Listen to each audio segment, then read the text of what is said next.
Twitch or playing D&D.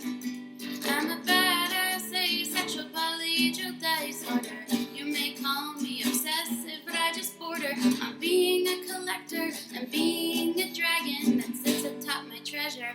That's so shiny. I'm a badass asexual polyhedral disorder, and my partners love me for it. I'm a natural 20 when it comes to being me. I'm a time traveler, so Alonzi. I'm a badass asexual polyhedral disorder, and proud to be.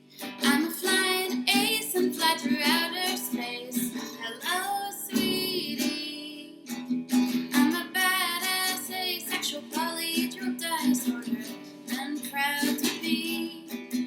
I'm a flying ace and fly through outer space. Hello, sweetie.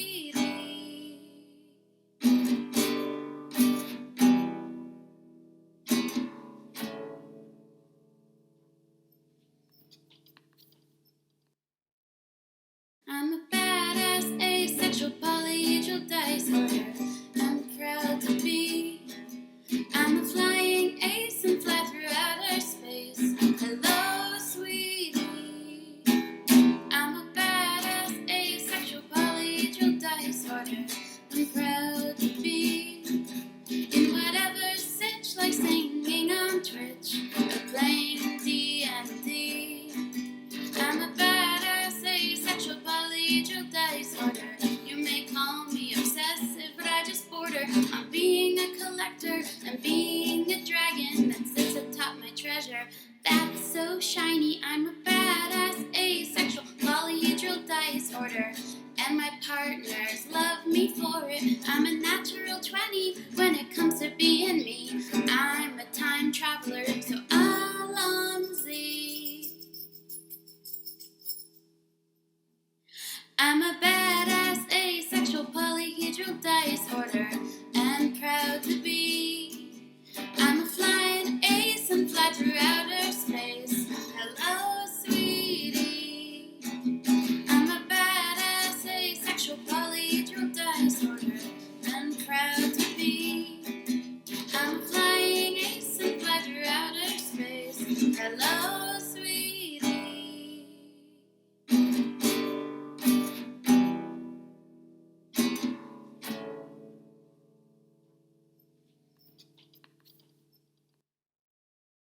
I'm a badass asexual polyhedral disorder, I'm proud to be. I'm a flying ace and fly through outer space. Hello, sweetie. I'm a badass asexual polyhedral disorder, I'm proud to be. In whatever sitch, like singing on Twitch or playing D&D. I'm a badass asexual polyhedral disorder.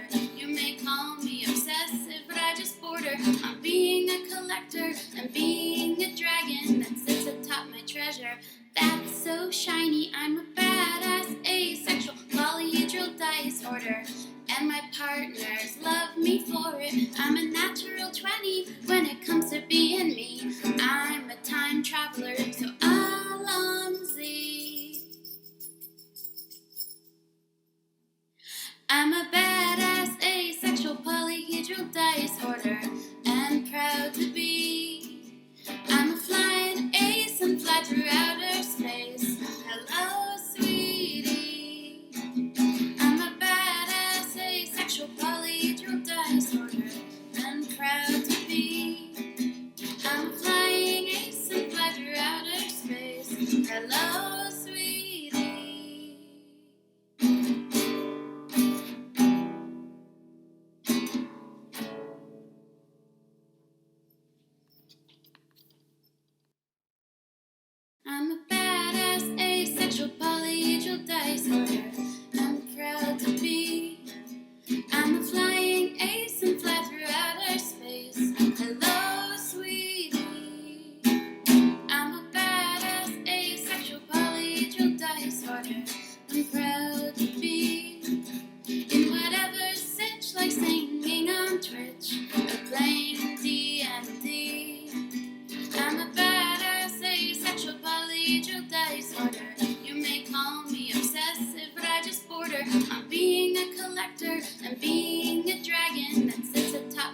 treasure that's so shiny. I'm a badass asexual polyhedral dice order, and my partners love me for it. I'm a natural 20 when it comes to being me. I'm a time traveler, so Alonzi. I'm a badass asexual polyhedral dice order, and proud to be. Hi, everybody. Welcome back to Higurashi When They Murder. We are back in the Massacre arc, chapters 3+. We are so close. We can see the end off in the distance of 2 arcs, or one in most of an arc. Come We'll be to able me, to watch please. the anime soon. Just under 2 arcs. Yay! Come to me, my darling ending. End my pain. End my confusion. It's been so long. Yeah, we are getting there. So, as always, I'm here with David and Kayla, who are going in blind and therefore are confused by all of this. As some of you in chat probably are too. What? Confused? Never. Never. Surely. So yeah, we just started the Massacre arc, which began with the reset from the previous arc, and we found out this is from Rika's perspective, as she has to go through yet another world that could disappoint her, because apparently, like, shit didn't work out even though Kichi made a miracle last arc. Do you expect confusion to be ended by more information? Maybe, though we have gotten a lot of information over the past 6 arcs that we played through of this game. Little by little. So much information. Yeah, that they're still confused by. So maybe Mhm. maybe we'll see. But yeah, we found out more about Rika's time looping, and that apparently, like, she's been doing so with the help of an invisible friend of hers named Hanyu that we have not seen up to this point, but we have heard her talk to last arc. And we found out that Hanyu is essentially Oyashiro-sama. So she's connected to... She's connected some way, somehow. Mm-hmm. It's extremely funny that Oyashiro-sama is in fact an anime girl. That's usually how it goes, right? People create big, like... I mean, they create entities in their own, yeah, looks and when people stuff, make so- religion, they take liberties. Oh, they sure do. But yeah, we met Hanyu. Hanyu is very kudere. Not kudere. She's very, what's the, like, really shy version of a dere? That's really awkward. It's also kind of sad. No. Dere? No, it's really... Kudere might be closest that I'm thinking of, or... Not a yandere. Definitely not a That's all I know. yandere. No. But yeah, we found out that only Rika can see her, that she's been helping Rika go back and go to different worlds and try to redo shit, but apparently her power is waning and she can only go back 2 weeks at the most at this point. You can also step away from Rika a little bit, which I thought was curious. Yeah, she can definitely do her own thing. Then we found out that... Well, okay, we found out that Satoko is getting continuing shots for some sort of unknown illness. Amazing. Oh, yes. That is at level 3. Right. And will not go down, apparently. But also that apparently Rika is helping out with clinical trials or something to help her out. And that Ivan, our ERDA clinic doctor, is in on it and at least knows about this and is helping. She also doesn't like the fishing game. She really doesn't like the fishing. Yeah, we saw more of Rika's cynicism and boredom at having lived through so many lives at the same like months and years over and over and over again. That she's back in other arcs and she's like, this is gonna happen, and just tried to get Keiichi to change something. And lo, by telling him, he did. Look at that. Hell He's yeah. like, fuck this shit. I'm changing fate. Let's go. Why don't you just tell me you want to play something else? And lo, she did. And look at that. She can actually change shit if she puts her mind to it.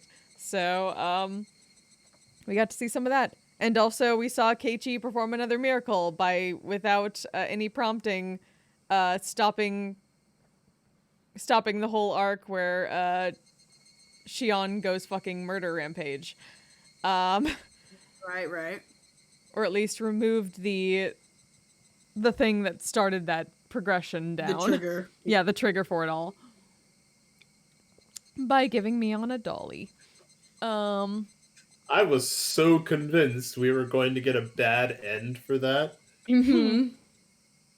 Trust in Keiichi's ability to bullshit his way through worlds. No. No, I don't trust anything about Keiichi. Fair. Never. Fair. But yeah, so I think we just got done with the miracle happening. And I don't know whether it was that or whether it was Satoko's thing, but one of the two. Oh no, because I think they went. Oh yeah, after that is when they went to the board game place. So I think we ended up on Keiichi stopping Watanagashi Hen and Miyakashi Hen. Yeah, that sounds right. Mm-hmm. So let us continue from there, shall we, and see what the fuck happens. Sounds good. Who is narrating today? Good question. Who wants it? Who wants to be Rika narrator? Most probably. I mean, I'll do it. I don't mind, but I know Rika's gonna be talking probably. So, up to y'all. Up to you all. I don't mind at all. Oh my gosh, what? I'll fucking do it. Hey! Somebody has to make a decision. There we go. Listen, decisions are hard, okay? Mm-hmm.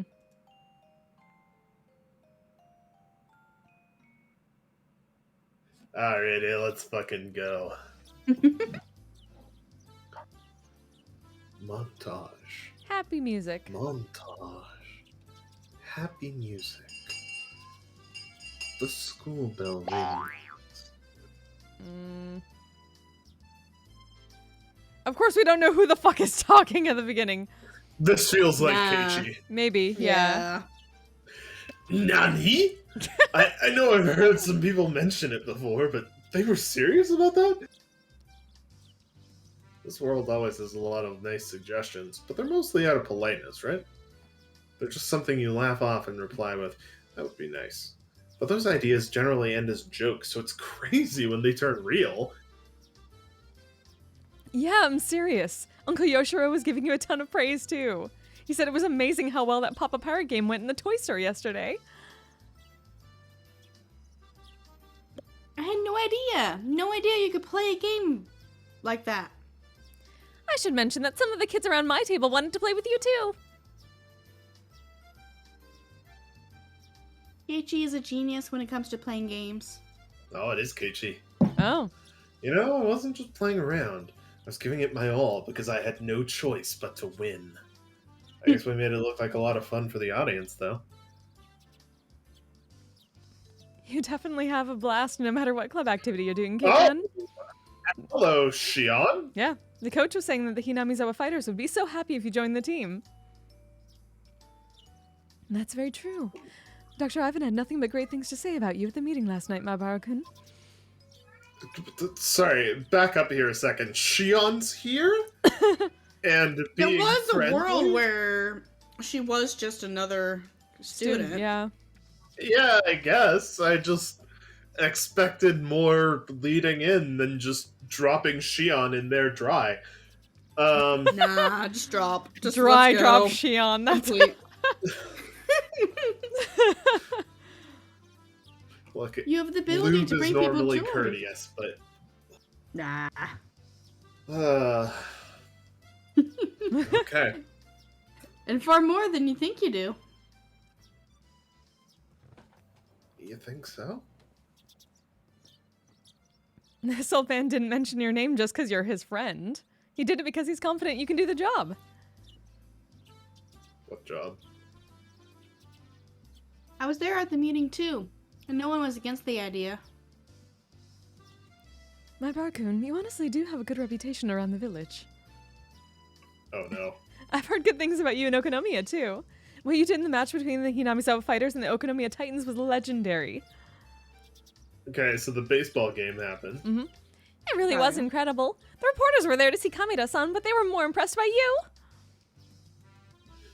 They're talking about that rigged baseball match I set up with Kameda. The public did end up believing that talented pitcher walked me out of fear for my insight. Kameda and I have entered a strange relationship since then, but I'd really rather not talk about it right now. Yes, please, get to whatever the fuck is going on here. What do you think, Keiichi-kun? I think you can do it. I'm backing you up too. I definitely think you should be in charge of the Watanagashi Planning Committee. Oh, shit.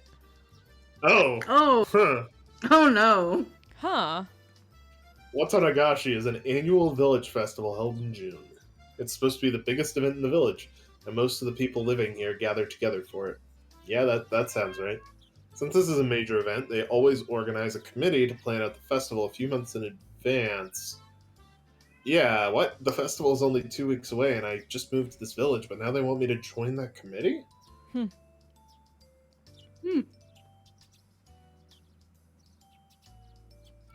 Look, first of all, I don't even know what you do in a committee. You don't need to be too concerned about it. The job we unanimously want you to fill is hosting the auction. What the hell is that? Do you want me to sell bananas or something? What? Why would Bananas? Well, let me explain. I have questions. We're holding an auction event for the first time this year. We're going to auction off donated items just to see how it turns out. I don't know why she suddenly turned British there for a second. Look, I was trying to that's just how it be. It's hard to switch between the twins and the teacher. There's kind of a long story behind it. We wanted to do something in which everyone can participate using donated items as prizes. But the elder members decided to distribute the prizes using something other than a lottery for their own reasons. To put it simply, our hag of a grandmother let her temper get to her and wouldn't back down after that. But she didn't really consider any specifics. Yep. Anyway, we had to come up with how to utilize those donated items. At that point, we thought of doing an auction. Sounds like fun. You might be able to get something good for a really cheap price. It's fun just to watch the show too. The items were all donated, so they were free, huh? That committee sure is good at making money.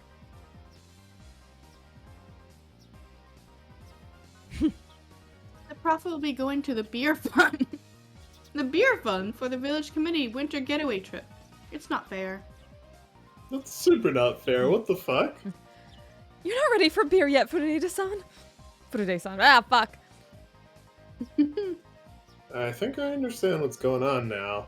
But still, I've never done anything like it before. I'm sure you can do it, Keiichi-kun.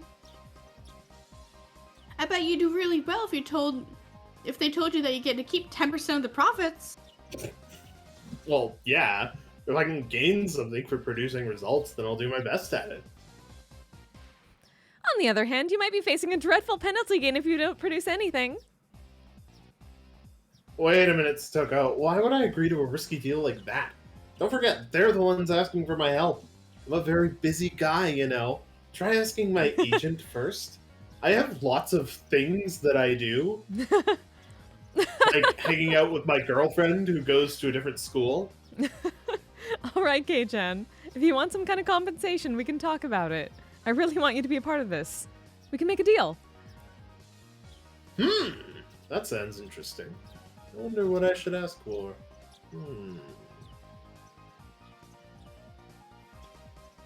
Always talking about punishments, but it's our first time talking about a reward.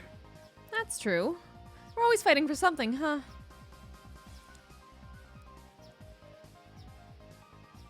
The whole purpose of our club activities is to escape the punishments we come up with. Even if we win, we never get a prize or reward for it. Ichi has no idea how to respond to something that sounds too good to be true. Maybe Michan can come up with a good idea. It's hard to decide on what you want, isn't it? Let me see. How about this? An admission ticket to Angel Mort's dessert fiesta. No. Fucking God. Don't be too cheap, sis. Why don't we give him 3 years worth of admission? I'm scared. Hey, that sounds more like a deluxe reward to me. I heard that some people pay lots of money for that ticket. Are you sure you can hook me up with 3 years worth of admission? Don't they own the restaurant? Of course I can, but you have to do a good job. I'm sure he will. With Keiichi-kun there, it's going to be heaps of fun. I feel the same way. I'm really looking forward to the auction now. Yeah, you could probably get people to line up for takoyaki that doesn't even contain octopus. That happened! That happened, remember?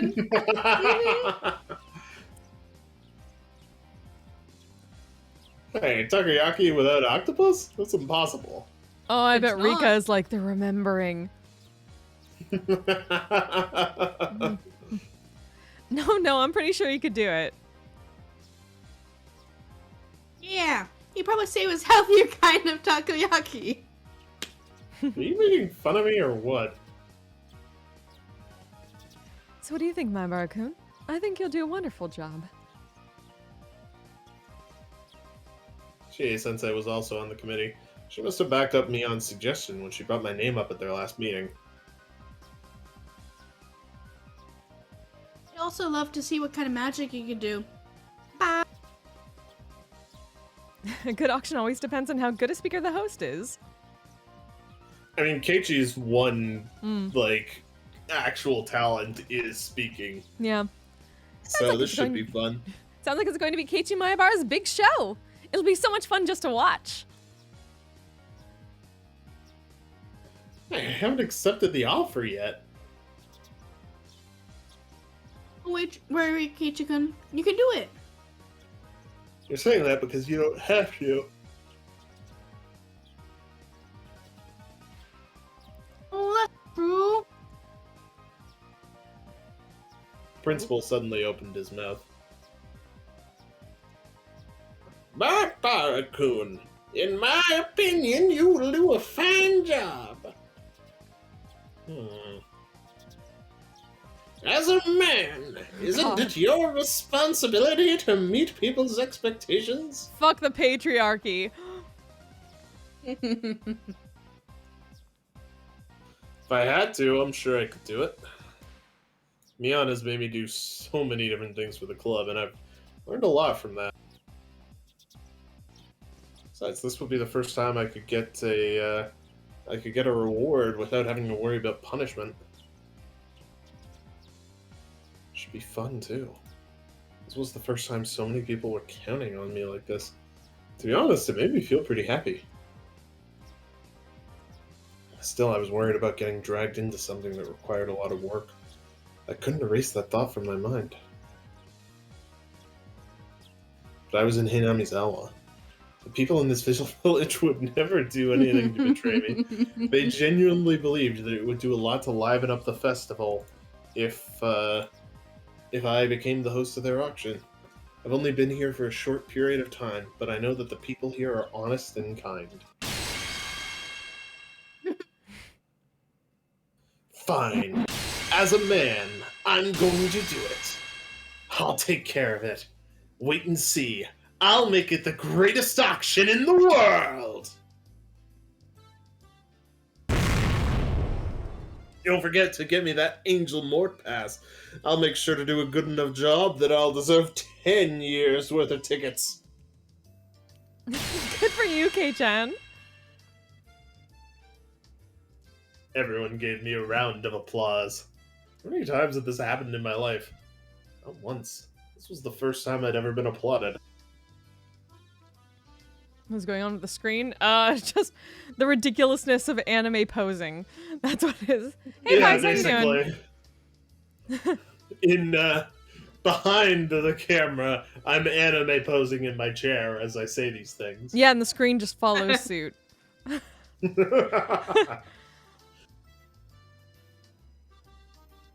Where's Gage? By the way, I'm surprised that no one disagreed with this suggestion at the meeting.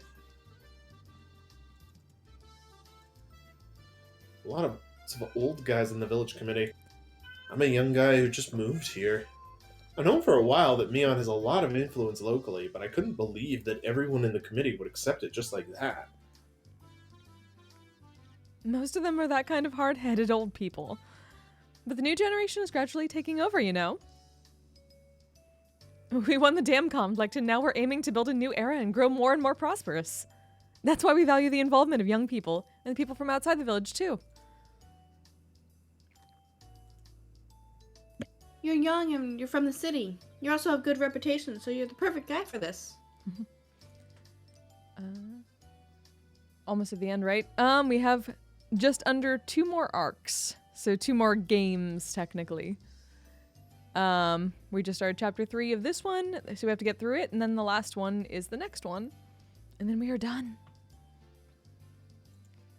Yeah, but there's always the anime. And technically there's Umineko no Nakokoro, which is created by the same person, but is a different story.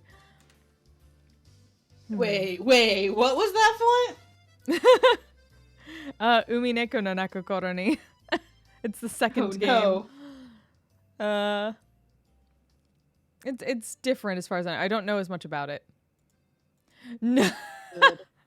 I don't know if we're moving into Umineko right after this. We might go into a different different thing for a while. Who knows? We might do Hatoful Boyfriend or something. It'd be ridiculous. Please, let's do that.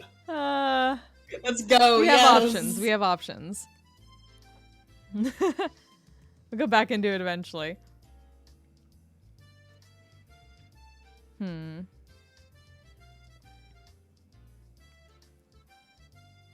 I have a good reputation, huh? I have no idea why so many people have heard of me.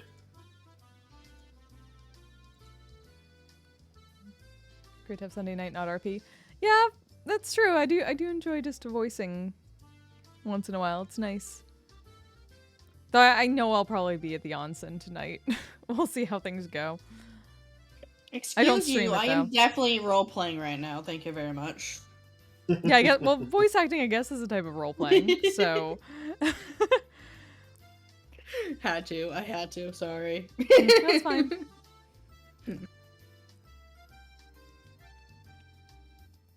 Oh. I think it has something to do with Michan's punishments. I think. Ah. I knew it!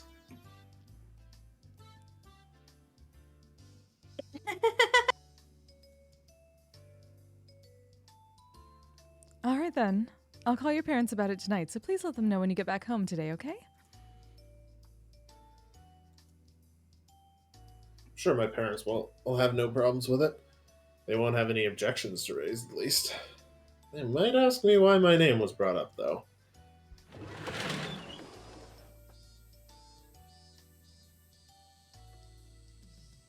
Chie-sensei and the principal went back to the teacher's office right after the discussion ended.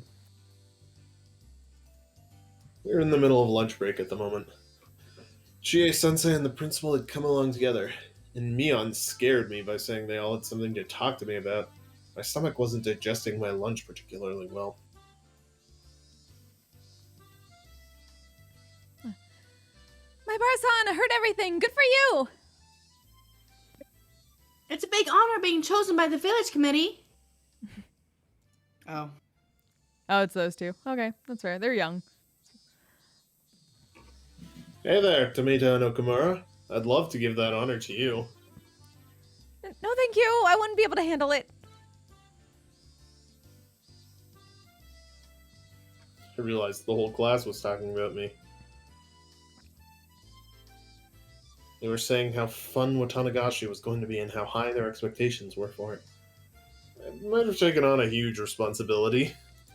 I needed to do my best to succeed at it. By the way, I forgot something. My granny made tons of ohagi.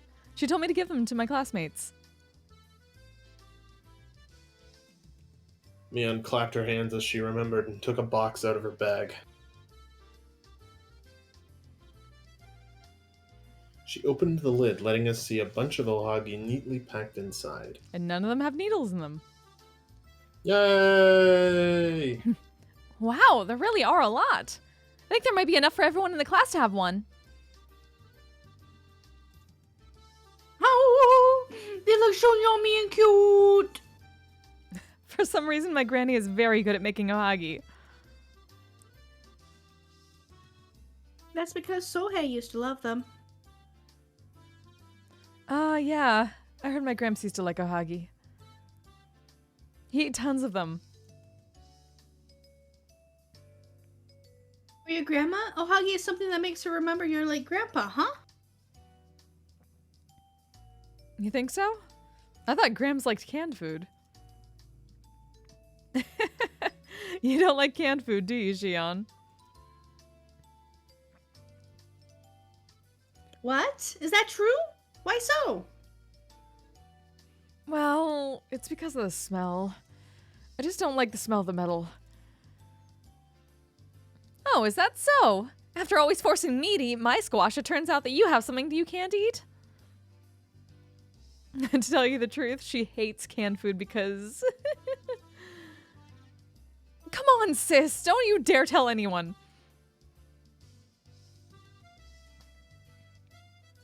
I don't know what's going on, but it seems Mion knows a secret about Shion. Tell it to us! Go on!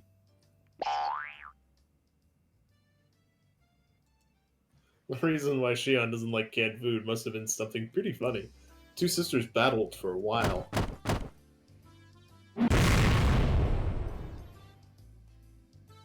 Oh, The shit. machine gun knee kicks Mion launched from close quarters weren't bad, but I don't think she expected Shion to land a capture suplex off of it. Guess Shion is the stronger of the two siblings. I'd rather tell you the truth than have you hear it from my sis. See, there's this bad guy named Kasai. He once told me, when I was still young and innocent, that there's sometimes human meat mixed in with the canned food. You can't just call Kasai a bad guy like that. She just did. I've heard of urban legend like that before. But he told a child. Yeah.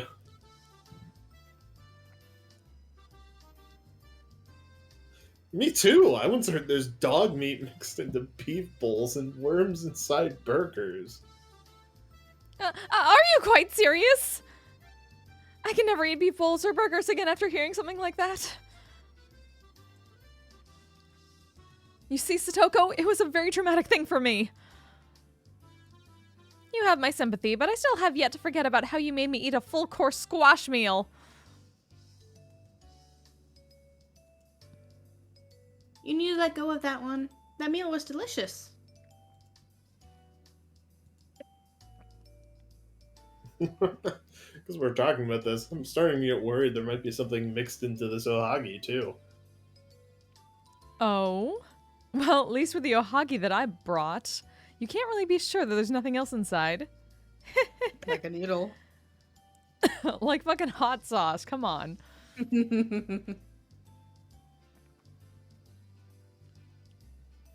Ohagi that Mion brought. When you consider that, it's only natural to suspect that she probably did something to them. What's going on? I felt like I was forgetting something. But I didn't remember anything that I was forgetting. It's like one of those deja vu moments. I've never been in this situation, but my mind was telling me that I'd been there before.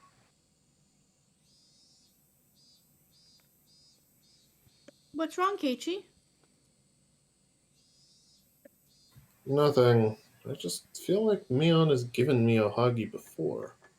But this is the first time, right? Ooh. Ooh! Ooh. Is it, Michan? I think this is the first time. You must be mistaking it for something else. According to my memory, this is the first time Mion-san has brought Ohagi to school. Oh, there you go. Serious face. Ah, I know. You're being cautious because these are from this old man, aren't you? That's nothing to brag about. I think you should be reflecting on your regular behavior. You're right. Oh, wait, no, sorry. That's Keiichi. You're right. I wouldn't feel this way if Rena brought me Ohagi. Rena's really good at cooking. They're small but very carefully made. Huh? I never made ohagi before. What? What was I saying? Why did I say that Rena had made Ohagi before? Why would I know that Rena makes her Ohagi small but neatly? Ooh. Ooh! I had no idea where that memory was coming from. I could only assume it was an error in my brain. Mian was saying that this was her first time bringing Ohagi to class. As I tilted my head in confusion, everyone started reaching inside the box. Rena took one out for me and put it on the lid. Yep. I stared at it closely. What was I so concerned about? Neon said that I was probably concerned that she did something to the Ohagi, but it wasn't quite that. I really didn't know how to explain it. I felt like I was forgetting something important. I'd forgotten something important, and all I had was the obligation to remember it. Da-da-da. In front of me was nothing but a single Ohagi that came from Mion's house. I was frustrated, but I really couldn't think of anything. There's no way I could remember it. Oh. Because I didn't know anything.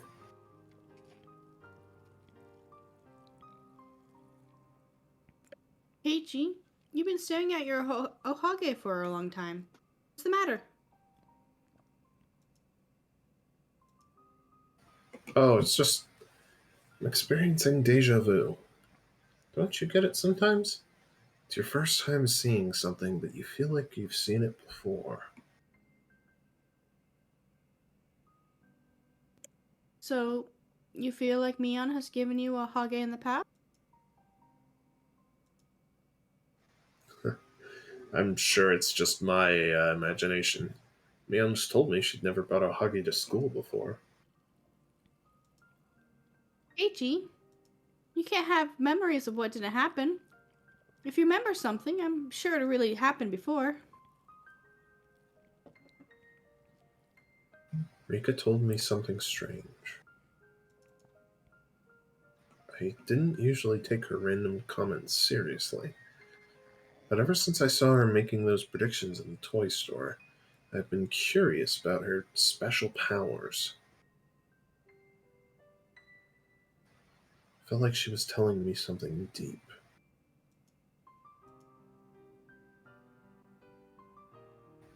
It's weird to hear that from you since you're so great at making predictions. Are you talking about the cycle of reincarnation or something? I don't know much about religion. I'm just the leader of the shrine. I'm just a leader of the local religion forest nearby, but it's fine. I just wanted to tell you that. If you know what... If you know...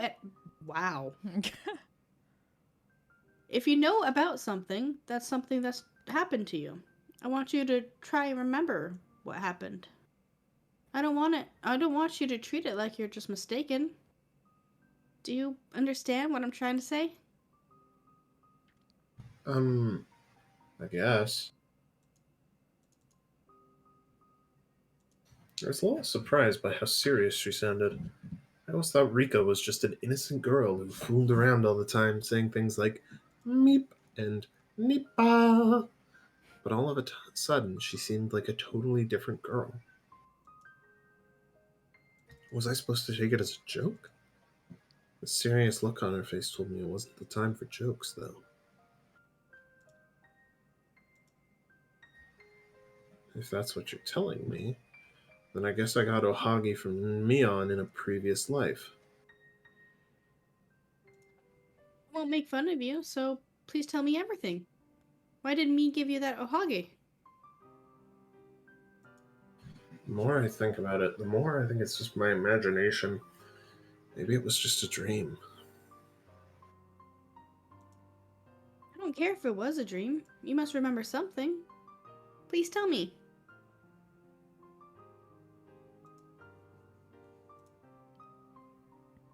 What's up with her?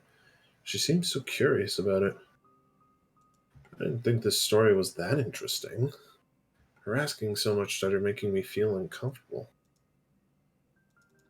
Still, something told me I needed to talk to Rika about everything I could. Maybe she could maybe she could predict my future by reading my dreams. I should tell her everything. After all, she's the shrine maiden for Oyashiro-sama. Who doesn't know anything about religion? Yeah. Well, I think I skipped school that day. I had a cold or something. My memory was scattered all over my brain, like powder.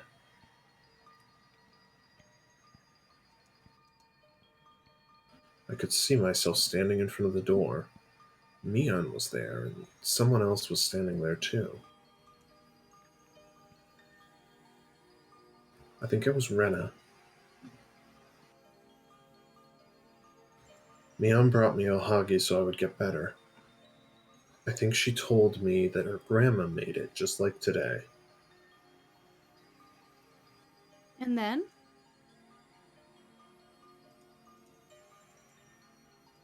Well, then I ate that ohagi after they went back home. Then I found it something inside the ohagi. I'm sure I saw it in a comic book or something. It's mixed up in my memory. But I'm sure I read it somewhere in some comic book. It can't be true. Keiichi, tell me what happened. What did you find inside the ohagi?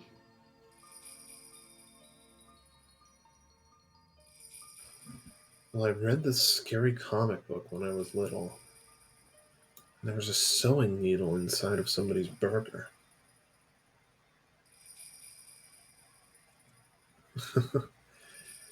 You remember what Shion was saying just now?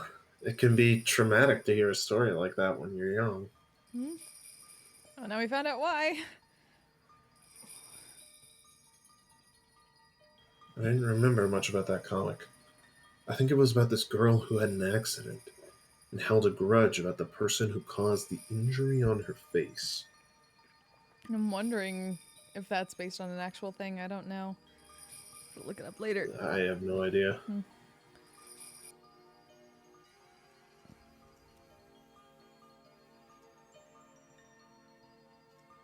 It's a really cheap plot now that I think about it. But since I was still a little kid, that comic really scared me. I wonder how that affected him when he shot a girl in the eye. Yeah.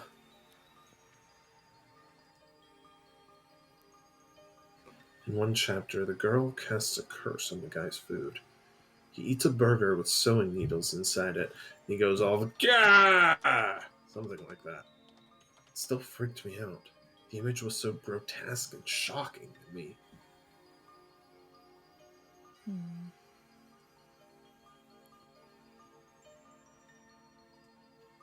That grew into a kind of trauma. And for a while, I searched for sewing needles in my food every time I ate something. I couldn't eat burgers for a while for that reason.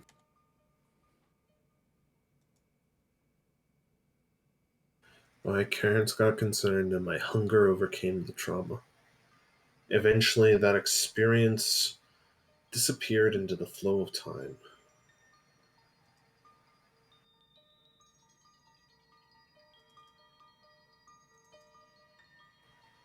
Still a little concerned about sewing needles every once in a while. I don't think about it all the time, of course. It'd be pretty rude if I poked at my food while eating lunch with you guys, wouldn't it? Of course, I know that no one would actually put a sewing needle inside my food.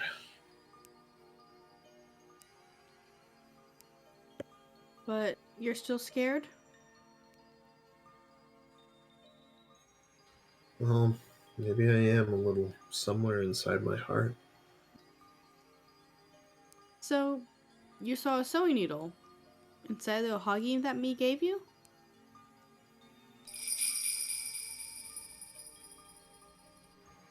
You saw a sewing needle inside of one? I think that was probably.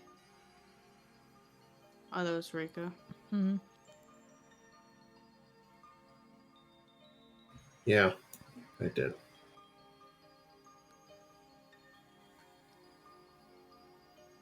Inside that ohagi, there was a needle, just as I'd feared.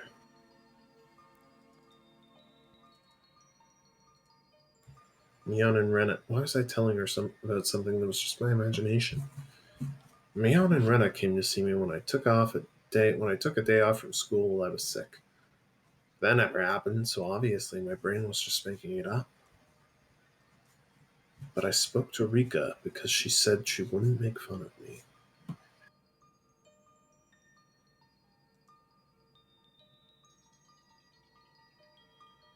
Are you afraid of this ohagi now? Do you feel like there might be a needle inside? Is that why you're not eating it?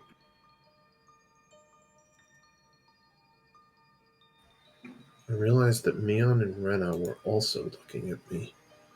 They were wondering why I was staring at the ohagi without eating it.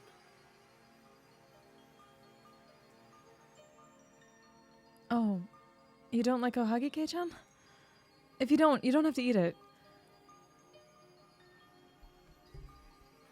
Mion was assuming that I didn't like ohagi. She felt bad for forcing me to eat something I didn't like. In turn, I felt guilty seeing the sad expression on her face. Sis, you must be convinced that you put something in it. I immediately denied Shion's remark. No one else would understand what I was saying. Even I didn't know.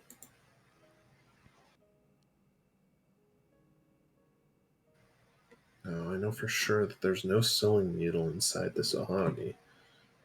A sewing needle? Why would this old man put something like that in there? Of course you wouldn't. You're not the type to visit and bring something with you out of pure generosity. You might play a trick with Tabasco sauce or something, but you'd never put needles inside it.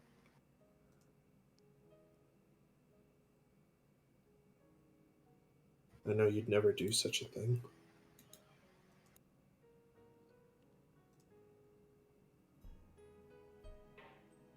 I grabbed the ohaki with my hand. As I brought it in front of my mouth, I felt the need to check it just in case. But I told myself clearly, "Hey, you wimp. When are you going to stop being scared of that stupid comic book?" Mion brought these ohagi to treat everyone in the class. There's no way she'd put needles inside of these. I forced that stupid memory out of my brain and munched on the ohagi. It's delicious. I guess this is as good a time as any to ask, what are ohagi? They're like... Okay. Made with glutinous rice and red bean paste, Japanese sweet rice balls are offered to one's ancestors and eaten during the spring and autumn equinoxes. They're called bodamochi in spring and ohagi in autumn. Okay, interesting. Yeah, so sweet rice balls with red bean paste.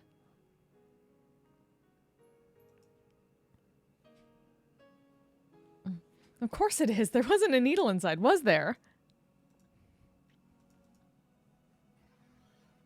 No way, I'm really sorry. I was just caught up in a traumatic experience I once had.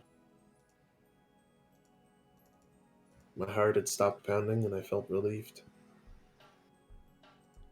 Next moment, I got the urge to say something to Mion. It wasn't the right thing to say, but I just felt like I had to say it. Oh no. no. Hey, Mion. Huh? What is it? The Oagi was delicious. Huh? I'm glad I brought them then, even though they were really heavy. I didn't know why I wanted to tell her again that the Oagi was delicious. But I was glad I said that to her. I was finally released from that odd feeling. Aww. Oh, that's so sad. Okay, G. Well then, since Kei-chan overcame his fears and ate the ohagi, you should eat the squash, Satoko-chan. It's so soft and sweet. How can that lunchbox always be so full of squash? You're going to give me a traumatic experience.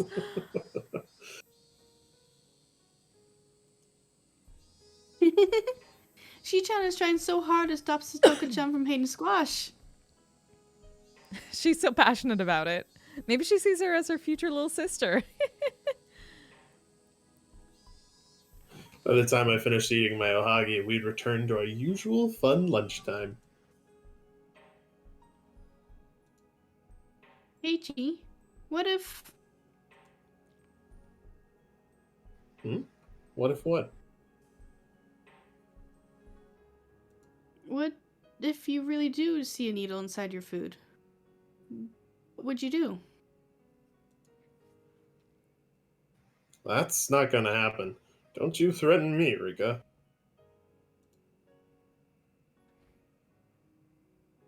Heichi, what if it really happens? Rika looked at me with a serious face as I joked around. It's gotten into her recently.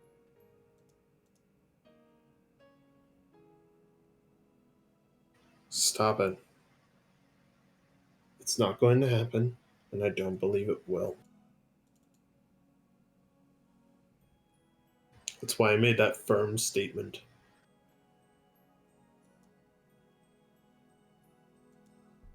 I understand, Keiichi. I'm sorry I'm asking you so much. If you see a needle inside your food, it's definitely some kind of mistake. Please don't ever believe that it's me's fault. You're just trying to tell me not to be suspicious of Mion, right? Of course I won't. I would never be suspicious of my friends. I raised my fist in the air. Rika finally looked happy. She smiled as if she was relieved by my words. Bwah. Oh gosh. Aw. Yay for not going crazy and murdering your friends over something you had a traumatic experience as a child. Yeah. It didn't actually happen. Yeah. But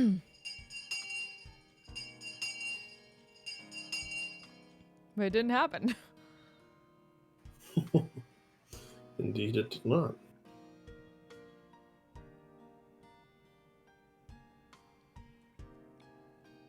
The items donated for the auction were gathered at the Furide Shrine. So much stuff here. Expected to see towels and old furniture, but there are way more things than that. I even see TVs and refrigerators. These are pretty new too. Impressed, huh? We got donations from the stores my family owns. Some of them were display products or leftovers that they can't sell, but they're still practically brand new. If you don't mind something a model behind, they're incredible, right? Seeing how Sun bleached the brand new sticker on these appliances are making me feel kind of sorry for them. No, Stoko, that's actually a big selling point. Even if it's a little faded, people feel better using brand new tools than they do items someone else used. Youngsters these days sure are picky. I don't really care whether it's new or not. All I care about is the price. Renaissance, you seem interested in furniture. Are you thinking about living on your own or something?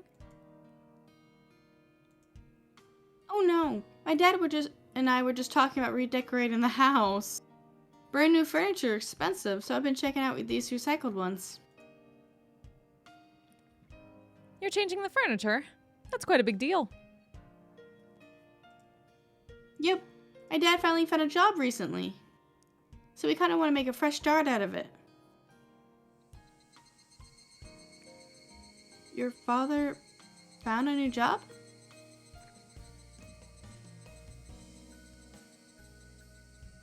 Rika asked her. I was thinking the same thing. Does that mean Rena's father was unemployed until recently? Yeah. He didn't work for a whole year after he broke up with my mom. I was so upset. I was always telling him to go get a job already. Rena explained that with her usual smile, so it took me a moment to realize how serious it was. If what she said was true, her parents were divorced and she wasn't living in a very good family environment. Rena talked about it like it was nothing. Your mother and father broke up.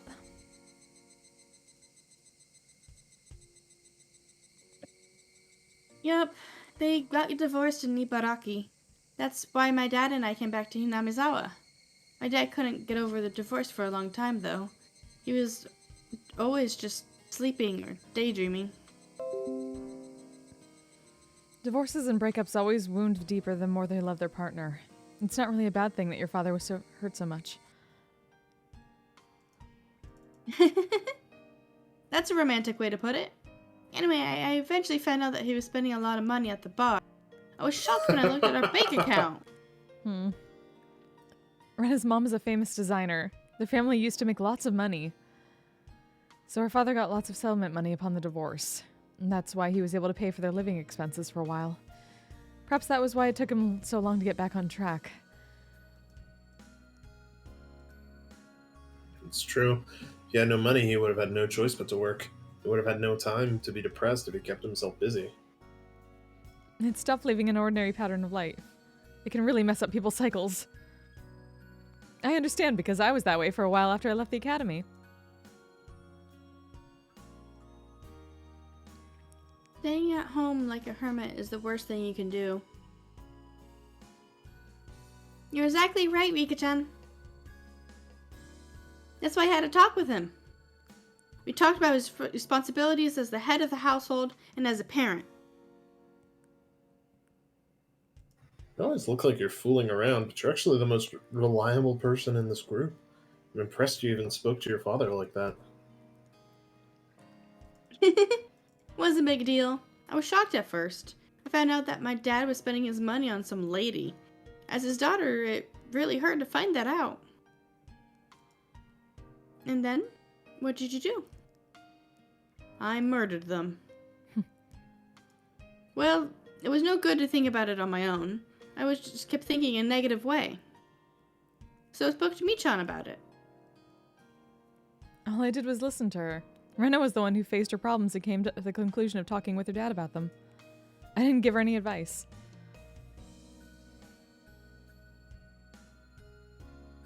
That was the important thing. Talking to people about your problems can calm you down a lot. Is that so? If she overcame it just by talking to Sis, maybe her problem wasn't that serious. That's not true, Shi-chan. Before I spoke to Michan, all I thought about was how to hurt that lady. But I realized that it wasn't a good solution at all. Talking it out with him was the most important thing. So, what happened after you spoke with him? Well, we concluded that he wasn't moving on because of the money. So we transferred the funds to a different account, and I took charge of them. Now my dad has to get an allowance from me every month. It's as though you're the parent now. Everyone else laughed along with Stoko. I need to step out for a couple of minutes. Okay. I guess I can... I wasn't sure if I should laugh, but I saw Rena laughing too. Anyway, the money was keeping her father from moving on. As soon as he remembered the value of money, he stopped going to that shady bar and got a job. It really was perfect timing. I was getting ready to pay the down payment for this lady's apartment. It would have been a mess. You talk about it like it's nothing, but it's a pretty serious story. Your family could have been ruined. That's true. If I didn't talk to Michan and kept thinking about it on my own, I don't know where I would have been by now. I do. You would have murdered a bitch. I think I probably would have tried to kill that lady. Everyone laughed at hearing such a dangerous thing come out of Renna's mouth. Renna laughed too, but I saw something serious in her eyes. It was probably true that she once thought about murdering that lady. She seduced Renna's father so that she could get money out of him. Knowing how short-tempered I am, I might do the same if that happened to me. I think she made the right decision in talking to Mion instead of being irrational. I'm impressed. It's not that easy to talk about your family issues. I know. Took me a while to make the decision to talk to me, John. But that one dream changed everything. A dream? Yep. Every night in bed I'd think about my problems. So I was troubled even in my dreams. In my dream I thought about what would happen to me if I didn't do anything. I don't know if what I saw was my imagination or a prediction of the future.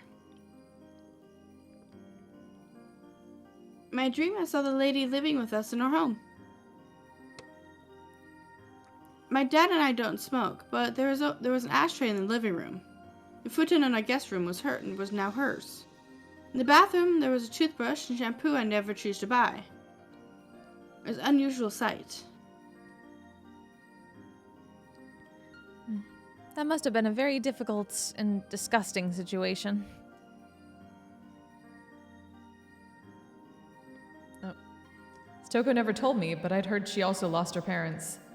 I'd heard that she went through tough times when she was taken in by her aunt and uncle. Someone told me about that once. Stoko seemed to understand Renna's pain very well. Yes. It was a really disheartening situation. Eventually, I felt like I didn't belong there anymore. Then, something urged me to kill her. That sounds so realistic for a dream. What happened after that? I realized I was a murderer. I didn't want anybody to find out about it, and I wasn't trusting anyone. I spent all day at the place I buried her.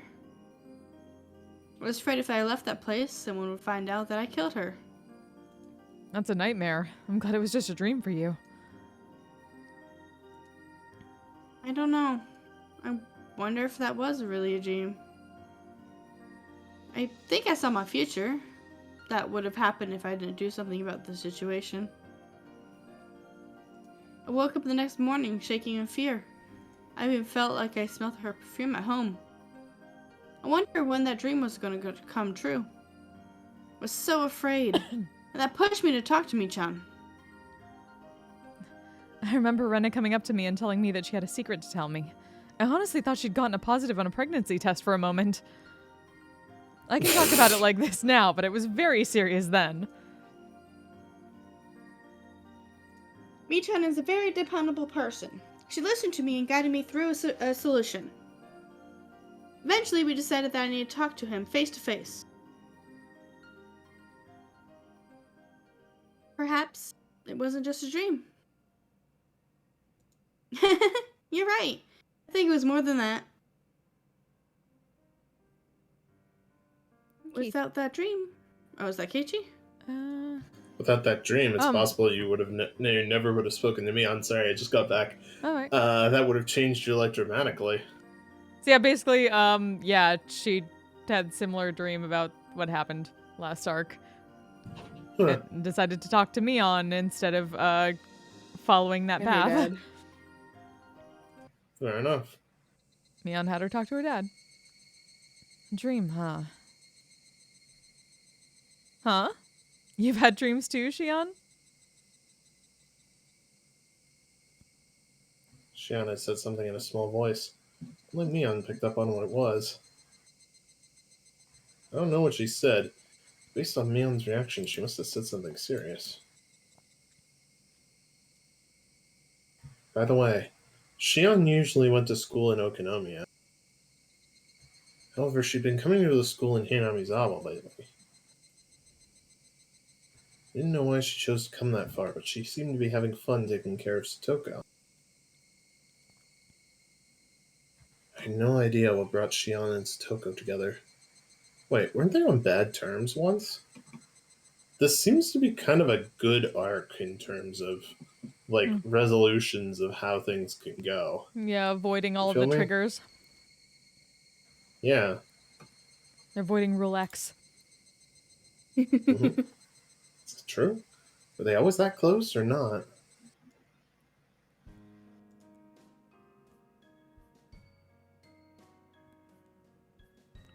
Now I know. It's important to talk to other people. Communication. Communication. Always communication.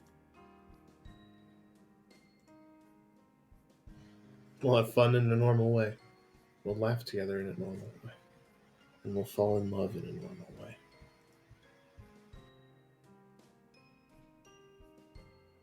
We won't doubt each other. We'll trust each other.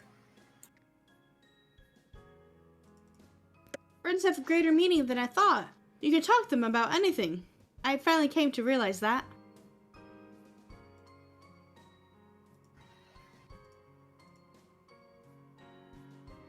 Right.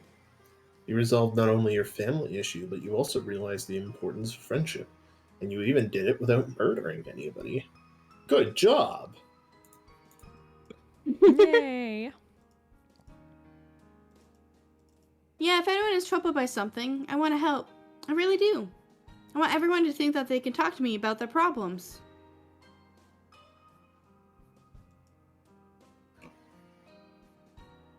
Meep. Rena is saying something very important right now. Rika's right. We all nodded at her without joking around. A moment later, we heard someone locking the door. We were all surprised. That person didn't mean to lock the door. She must have locked it by accident, not knowing that it was already open. She turned the knob, thinking that it was now unlocked. Is anybody inside? The lady knocked on the door. I could hear several other people outside the door. Oh, sorry. Let me open it. Mion replied in a loud voice and walked toward the door.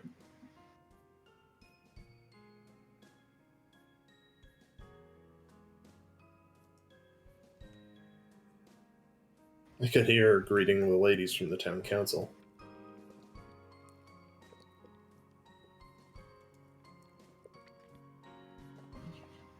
Hey, will you guys lend a hand?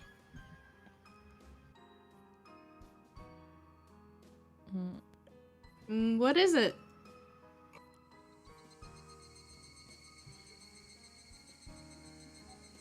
I immediately saw why Mion called us over. The people from the village committee had brought another donation. Old cupboard. Old cupboard.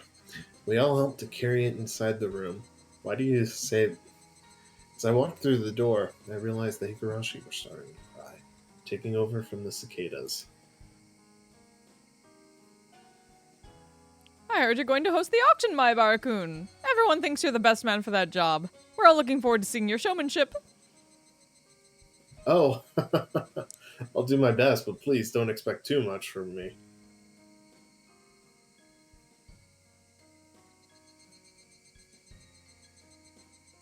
Sure, you say. You're here today so you can come up with an idea of how to sell these items. They have every reason to expect great things from you.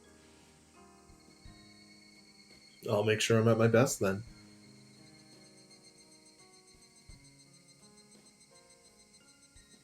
The other ladies smiled and told me they were looking forward to it. It hasn't been that long since I moved to this village. But even these people offered me a position of huge responsibility during the festival. So you could say that they've accepted me as a member of this village. It caused so much trouble where I lived before that I couldn't even go outside. But they're accepting me as a member of the village?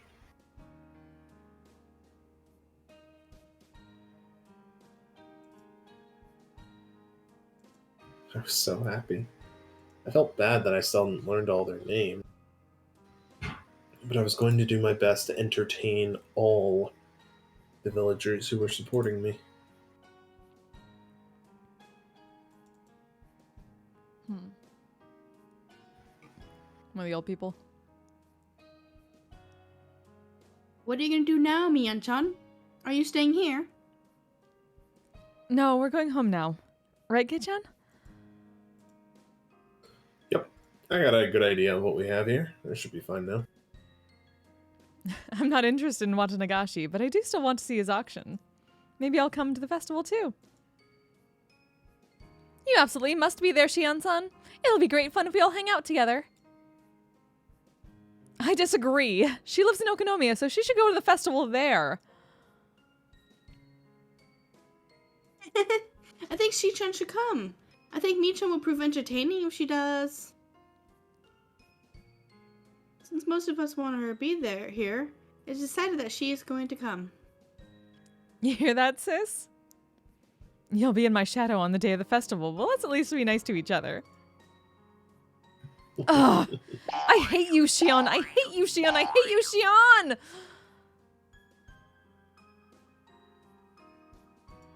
Whatever Mion says, I know they're actually close. The more Mion tried to refuse her, the more it was obvious how close they really were. Alright, let's go. Make sure you get everything. I'm turning off the light now. We made sure that we didn't leave anything inside and left the room.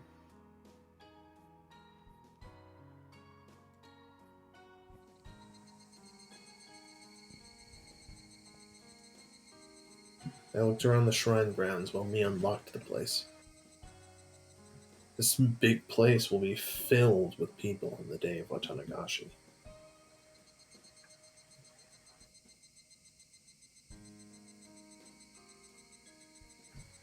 The grounds are going to be the site of the festival.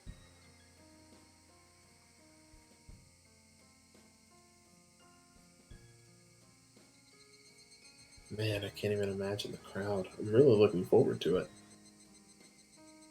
It's going to be a lot of stalls, and it'll be packed with people. You'll be surprised, I think. I wish they'd quit being stingy and hold something every season instead of once a year. That reminds me, there is someone who visits every season. Huh? Who are you talking about? Photographer-san. Oh, I know who you mean. It's that photographer I met the other day, isn't it? What was his name? You know hot photographer, Keiichi? That's right, it was Hot Photographer. I met him on my way back home.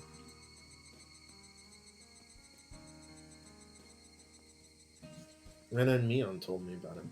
Despite his burly frame, he's a fairly modest guy. Comes here every year to take pictures, right? That is what he claims, at least. Whenever I see him, I feel like Watanagashi is close by. And after Watanagashi, it's the beginning of summer. That's true, but the cicadas are already crying because it got hot early this year. I heard on TV that this year is unusual. It's something to do with a thing called global warming.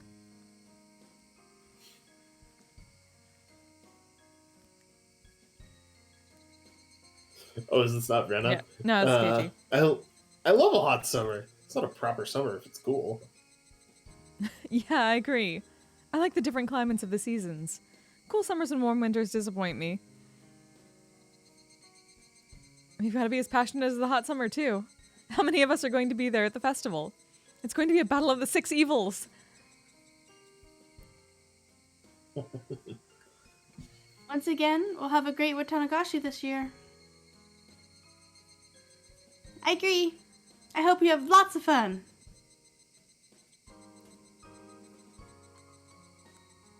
Hey, Rena, don't you know? When Rika says something like that, it's not just what she hopes for. It's a prediction. If Rika is telling us that it's going to be great, it really is going to be great. That's our fate, right, Rika? Yes, that's our fate.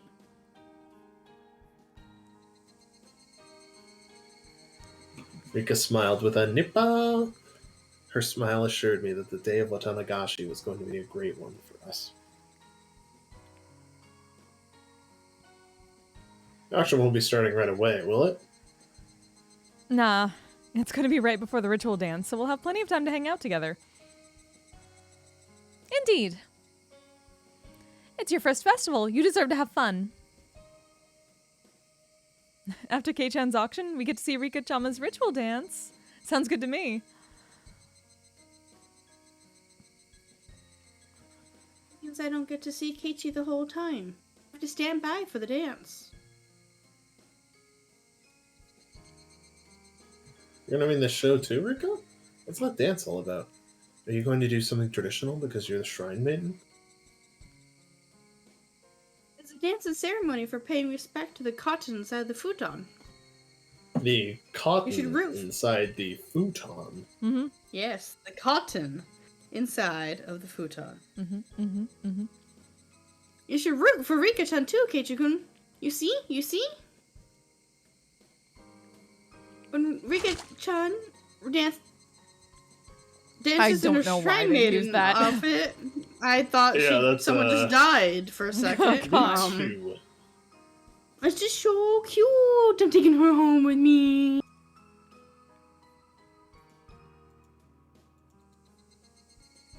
Never be seen right a back. real shrine maiden before. I'm sure Rika will look adorable. I was looking more and more forward to the Watanagashi festival. Rena, Mion, Shion, Satoko, Rika, and I. 6 of us will definitely have a great time there. How many more days did we have? I've never been this excited about a festival in my life.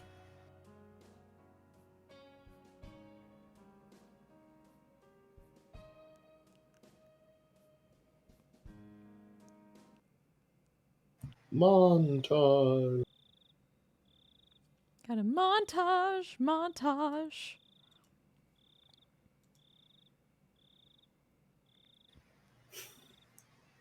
Somebody else want to take over narrating?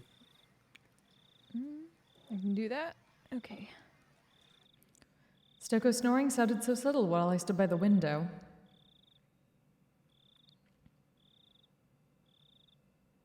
Rika.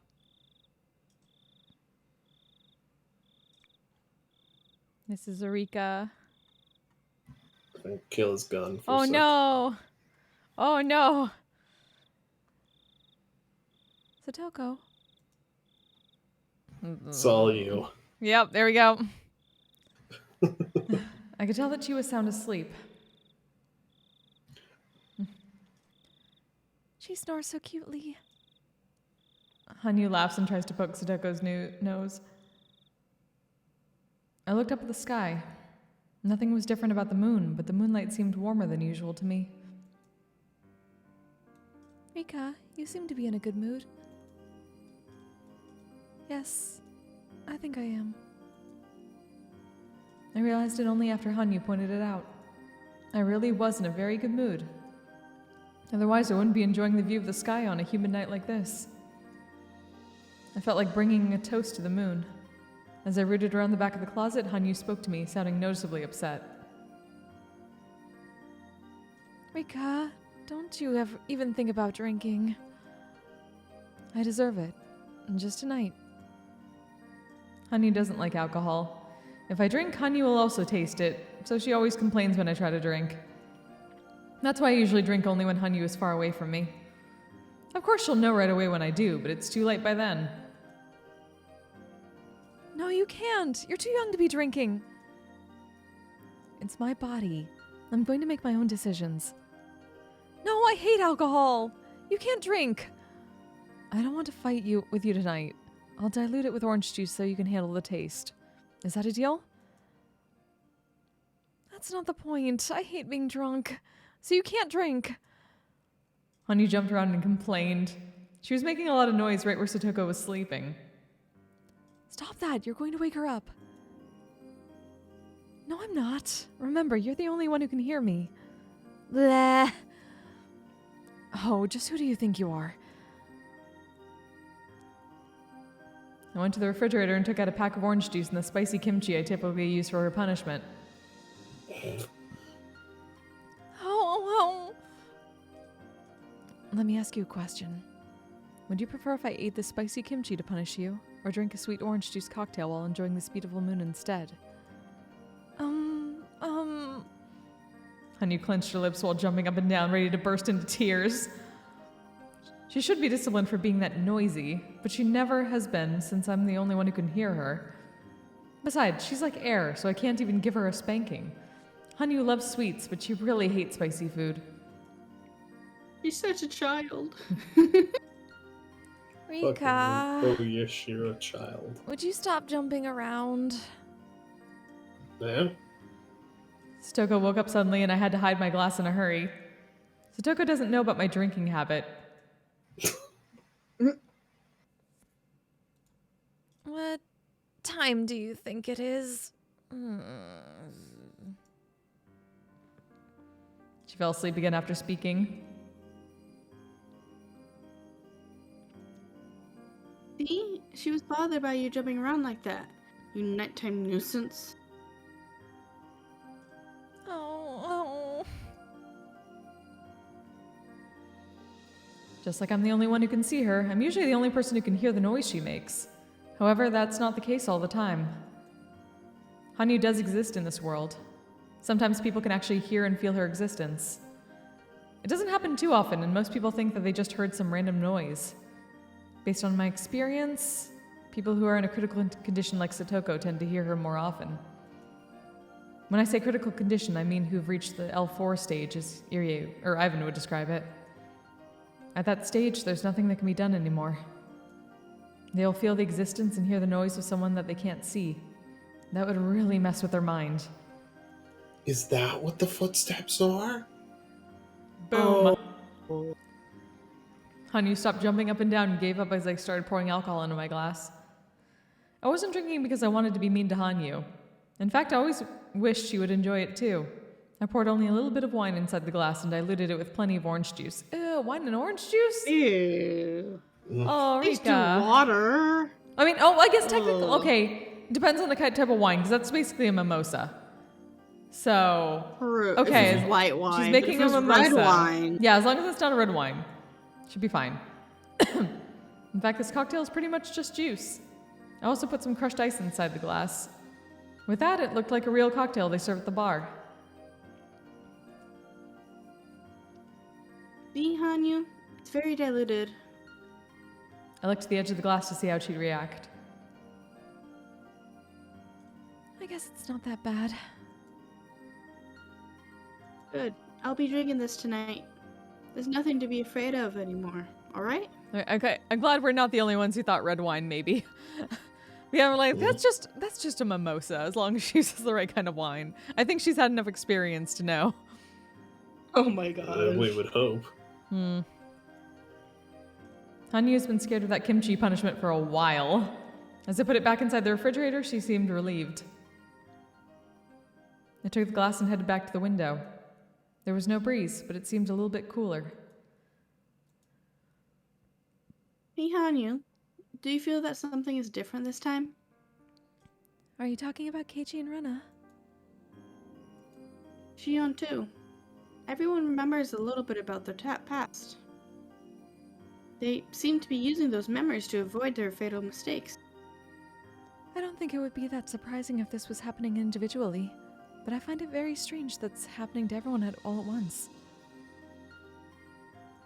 I know I often use board games as an example of fate, but I feel like this is the same lucky chance as rolling all sixes on 3 die. I think that's a good way to describe it in the sense that we're starting closest to your desired future. But I don't think this is the miracle that you've been waiting for. I knew what she was trying to say. She was telling me not to expect too much. The die is designed to have 6 sides. It's not a miracle if I roll it and get a 6. A true miracle is when I roll it once but get a 10, just like what happened with Keiichi in my previous life. In other words, a miracle is something that would normally never happen. Keiichi gave the doll to Mion. Rena spoke with her father, and Shion started taking care of Satoko after remembering her promise to Satoshi. That was all because they had those intentions somewhere in their hearts. It was only a side of their die that was engraved there already. But still, even if you couldn't call 3 dice rolling this well a miracle, it did mean good fortune.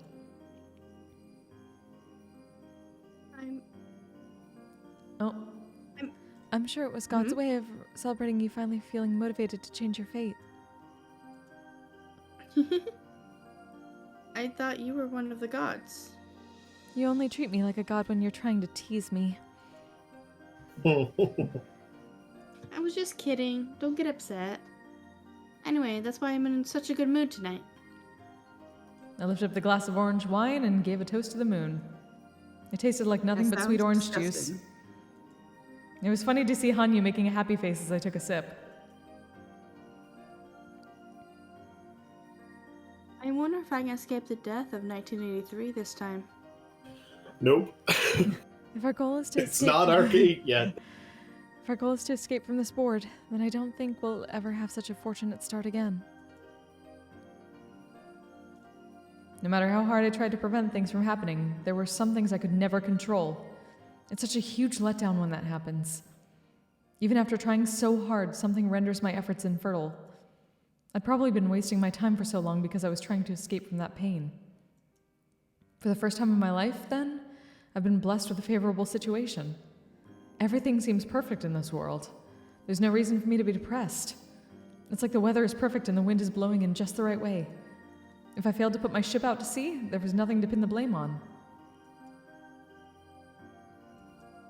I understood what Hanyu was trying to say with a concerned look on her face. If I didn't escape my death under this fortunate situation, I'd have to accept that my fate wasn't something that could be changed. This is an ideal world where all of my friends overcame their problems. I was always in a depressing world, but this time all the pieces of the puzzle matched. If I couldn't change my fate in this world, then it was proof that I couldn't change it in any world. That was the ending that I've been afraid of for a long time. The loss of hope, and the death of my soul. Of the pair of us, I was probably the only one who would die. Hanyu will most likely remain there even if my spirit disappears. She must be afraid of being alone after I lose myself. That's why she's telling me not to expect too much. I bit down on an ice chip inside my mouth. It was pleasantly cold. Hanyu, I know we've been over this many times, but I want you to think about me again. Sure. You want to know why you're being murdered in 1983? Yes. My strong will becomes fate. That means the reason I get murdered this year is because of someone's strong will. I think you're right.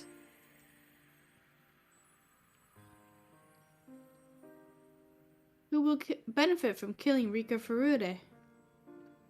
If that person has a strong will, there must be a clear motive for them doing so.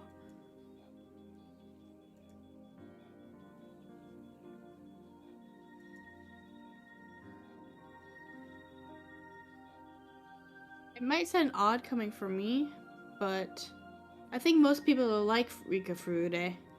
I don't think any villagers would have the motive to kill me. The people who live in this village are all fond of you. Thanks to you. Oh.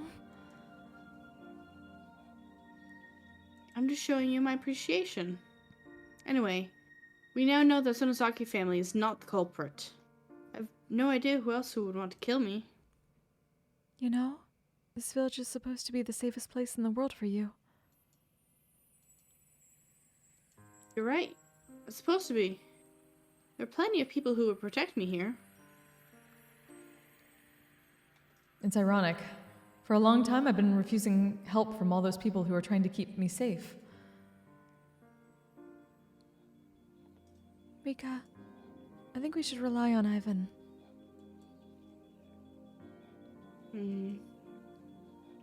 People in this village love and cherish me, but no matter what, they never save me when I try to escape the fate of my death. I spoke to several villagers in the past, but they never believed me and none of them saved me in the end. They probably didn't believe me because I had no idea who was trying to kill me or what their motive was. If I could explain that, people might be more accepting of my story. But there's nothing I can do about that. No one would believe a little girl saying that she's going to be killed without rhyme or reason. All they think of me as is the reincarnation of Oyashiro-sama and the leader of the Furude family. They do cherish me, but they won't protect me with their lives. On the other hand, Ivan and his people are totally different. They realize how special I am, and they would try to make sure that nothing happens to me. If I confessed to them that my life was in danger, I'm sure they would do their best to prevent it. They have all the means to protect me from a violent end. However, none of it really worked in the past. It's not that they're unreliable. It's because creepy girlfriend, the one responsible for protecting me, also gets killed on the same day every time. In other words, asking her for help is completely useless. She's very reliable, but she also isn't. It's ironic that I'm the only one who knows the reason why they can never save me.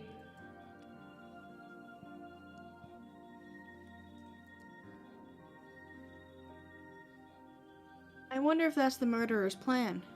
Hot photographer and creepy son gets killed because they're my guardians. And I get killed after that. I think Creepy's death is definitely related to your own. If it's the same fate, if the same suspect is killing them for the same motive, I might be able to alter my own outcome by preventing their deaths. I don't know if you remember, but we've tried that once before. The deaths of Creepy and Hot mean the loss of my protection. Because the two of them die, the suspect is able to kill me. That's why I've tried to prevent their deaths somehow. But they never believed me. I tried so hard to persuade them, but they didn't listen. I eventually gave up and just thought of their deaths as fated to happen.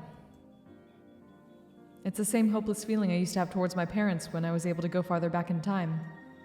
When I found out that death was inevitable, I lost interest in them. After all that time had passed, I forgot how hard I used to try to prevent my parents' deaths.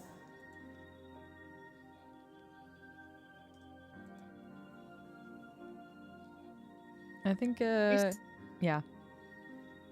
Besides, I thought you hated Ivan and his people. Yeah. They look at us as nothing but their guinea pigs.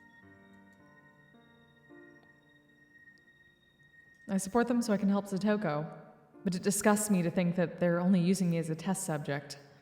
I've been resenting Ivan for that reason.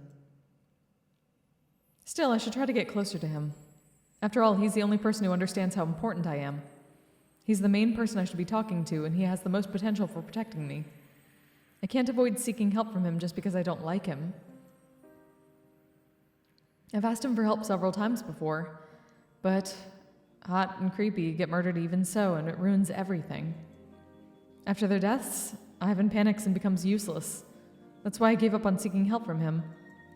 But in this world, I've been blessed with a positive situation. I will never have as lucky a start as this again. This is the best chance I'll ever get, so I should give it my best shot. I really don't like him at all. But he's not a bad person. I should respect him more. He's serious about helping Satoko, and he's not as much of a mad scientist as I'm inclined to think. Creepy is a strange person too, but she's also someone who can give me support. But she thinks I'm only her guinea pig. That's why I don't really want her help. Hot is more reliable than Creepy, but the biggest problem is that he only visits the village a few times a year. On top of that, he always dies before I get killed, so he can never help me. However, they really are the people I should be talking to. If I can change the fate of their deaths, they should be able to save me from my own. It's possible that the only reason I lived until 1982 is because of their effort.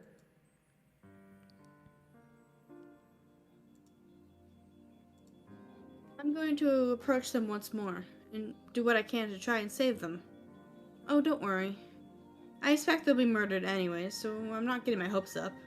So I'll be fine, even if this hope's betrayed. Oh, you're such a cruel girl. I chuckled at her comment. If they can escape their fated deaths, then I'm sure they'll greatly influence my own destiny as well. This time I'm going to try to talk to them with the assumption that they'll be killed. And sure, I'll try to talk to them about how I'll be protected from coming danger after they die. If they issue such orders, then maybe the guard around me will be straightened after they do. The protection they provide is probably the highest standard of security I could hope for. Yet I lose that the moment hot photographer and creepy girlfriend die. So I never have their protection after Watanagashi. And therefore I get killed too. In other words, that's it. Whoever possesses a strong will to kill me actually just wants me dead. Yet so long as those two are alive, there's tight security all around Hinamizawa. That prevents the killer from getting to me. So, to kill me, they must first kill hot photographer and creepy girlfriend, the heart of that security. Then my protection falls away, leaving me exposed.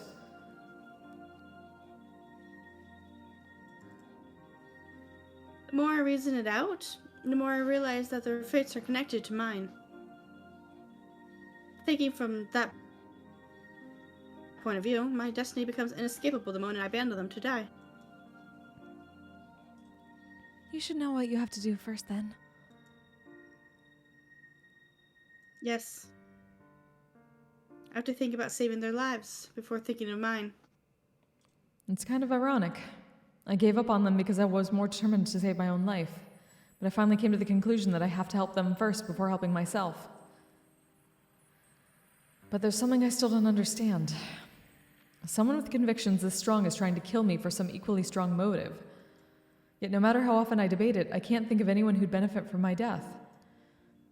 Not only that, but there should be only people who'd want to protect me.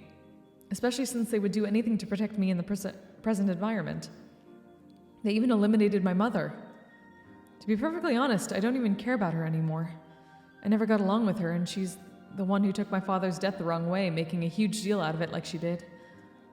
She got what she deserved. I'm a valuable guinea pig for them, and I can be a bomb too. No one benefits from making me explode. There's only disaster awaiting them if that happens. Lots of people will be lost, and nobody will gain anything from that. According to Creepy, my death would be like the eruption of a volcano in the middle of the village. I'm not interested in what happens after my death, but they're really concerned about it. They're watching me every day to ensure that I don't accidentally hit my head on the corner of a block of tofu and die. It's fair to say that they're here in order to prevent the eruption from happening. I'd be suspicious of them that they were going to benefit in some way from my death. But as everyone knows, that can't possibly be the case. My death would create nothing but a disaster. They're benefiting from my being alive right now.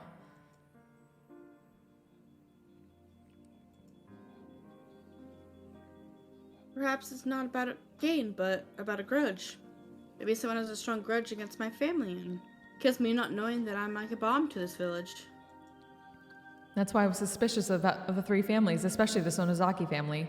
However, after observing them in numerous worlds, I feel that's not the case.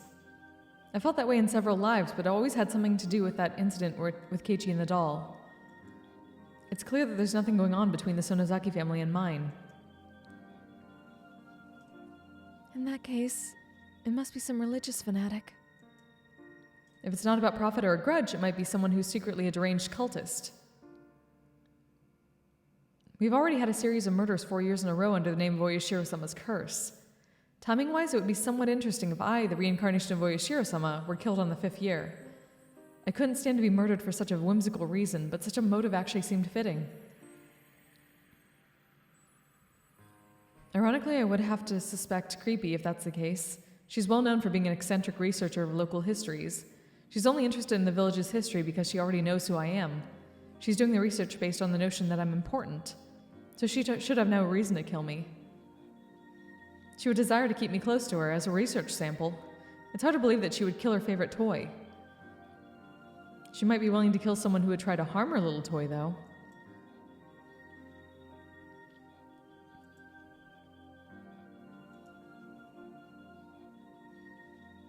I will never find out, no matter how hard I think. I just know that someone is definitely going to kill me. I don't care about anything else, as long as I can escape that fate. No, I take it back. I want to escape my deadly fate, but I also want all of my friends to be happy, and I want the rest of my life to be happy too. I don't want to hide myself in the forest forever just to get away from my murderer. In fact, I've tried that once before, but I still met with the same ending. Living in the forest was a horrible experience. I think I was able to survive until July that time. That might be the longest I've ever lived. I smiled bitterly and finished off the rest of the orange wine in the glass. I'd have to talk to Ivan again. I don't like him, but his people are my only hope. It's getting late. I should go to sleep now. I think so too. Good night. I lay down and closed my eyes, but I couldn't fall asleep right away. Suddenly I remembered Rena's words out of nowhere. It was no good when I was thinking about it on my own. I wasn't thinking about it on my own. I was talking it out with Hanyu.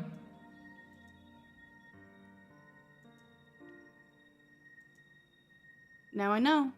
It's important to talk to other people. Friends have greater meaning than I thought. You can talk to them about anything. I finally realized that. After I asked Creepy for help, I should also talk to Keiichi? I've told him before in my previous lives, but he never believed me then.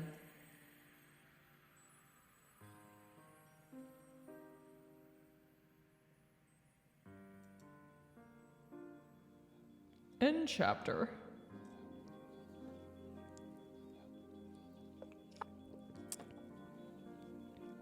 Well, we're getting Two of info. us. We're getting info. We are. That's interesting.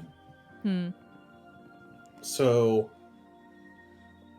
creepy girlfriend and a hot photographer are protecting Rika? Question mark? Okay. Without much more details about what that means. And something about being a bomb. Yeah. That's fun.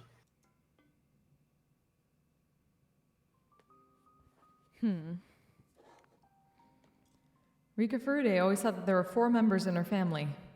She could clearly see all of us, her father, her mother, and me. She had no idea that I was invisible to anyone else but her. My appearance is a little different from human beings. I may otherwise look like a person, but I can't hide my horns. So it's obvious that I'm not human. I'd hoped that because Rika had seen me since she was a baby, she wouldn't be bothered by my ugly horns at all. And that hope came true. Just as chicks believe whatever they see first as their parent, Rika accepted me as part of her family as a matter of course, even though I have these horns. Rika and I have been close ever since the day she accepted me as her family member. I became closer to her than their parents. I couldn't even remember the last time I was able to communicate with someone. We spent all day together. But her family, especially her mother, denied my existence. Since her mother strongly denied me, Rika and her mother became distant. Rika didn't learn certain things that many children learn from their mothers. That's why I taught her instead. It's kind of ironic how they made her mother resent Rika even more. Rika used to fight with her mother a lot about how she talked. I guess she picked up some bad habits from me. Besides the fact that she didn't get along with her mother, Rika was a pretty normal girl. She was just like Satoko. She loved running around in the woods and doing mischievous things. However, in June 1983, Rika's life was taken. All we want is a happy life for Rika. My power only allows us to search the path leading to that. It's awful to repeat the same tragedy over and over again. Although it's devastating, we can still find happiness within this endless world. Rika Furude's destiny is a tragic dead end, but I'm secretly enjoying the fact that I get to spend more time with her than what normal people can enjoy. It's not just Rika. They may not see or hear me, but being with Satoko, Mion, Rena, and Keiichi is also very fun. I can never be one of them, but I can still be by their side.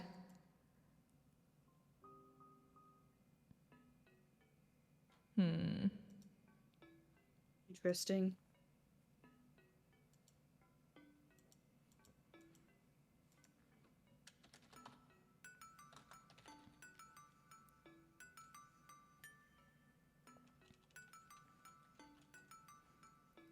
Okay, So, I'm going to save.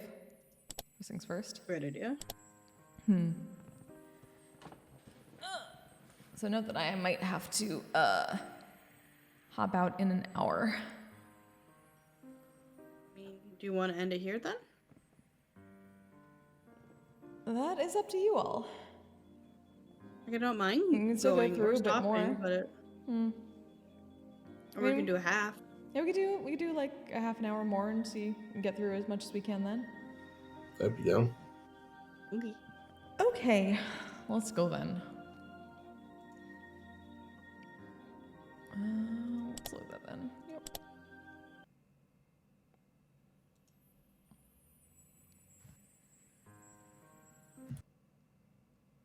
Boom.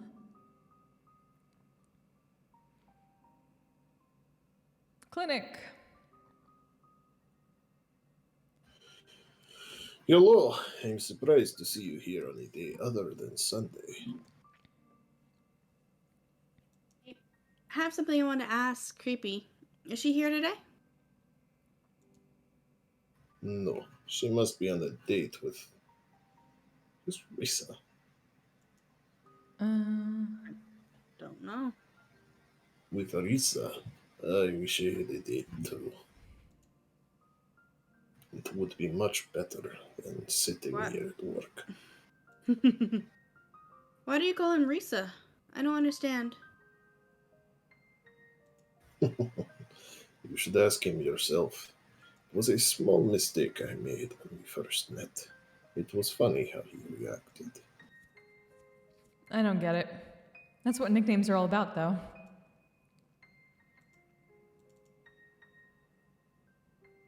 What did you want to talk to her about? I'll see her at the meeting tonight, so I'll take a message if you want. Thank you very much, but I'd rather talk to her directly. I see. Alright, I should get back to my work now then. Are you not seeing any patients today?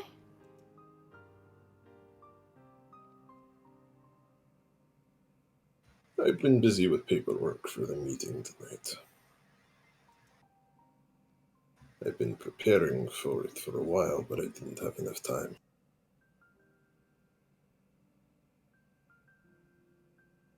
I'll get in trouble if it's not finished in time.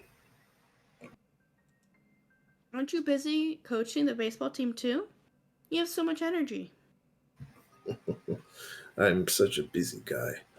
I've been looking for someone who would help take care of the chores and help me with other work, but I've had no such luck. He laughed and looked at his watch. He seemed to be in a hurry.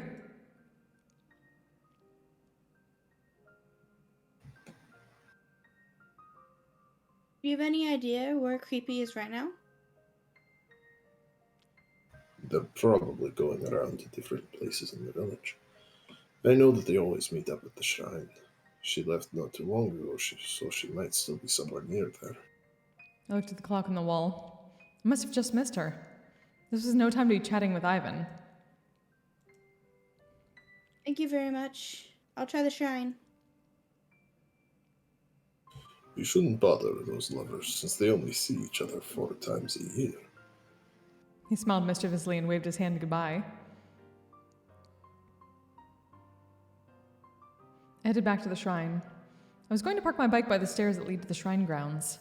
Satoko and I are the only people who park our bikes there normally, but I saw more than 10 bikes there today. People must be gathering at the convention room. There are more and more meetings where the Watanageshi festival draws closer. Seeing all these bikes reminded me that summer is nearly here. Most of the bikes were old and beat up. However, I saw 2 unfamiliar ones parked there. There were sporty mountain bikes with the same design but different colors. They must belong to Creepy and Hot. I went up the stairs to look for the 2 of them, but I couldn't find either. Was there any place with a great view for taking pictures? I tried looking in places like that, but I still couldn't find them. So I started looking based on what Creepy might be interested in. I could only think of one place. Oh. How is it, Jiro-san? And Hot-san. Bleh.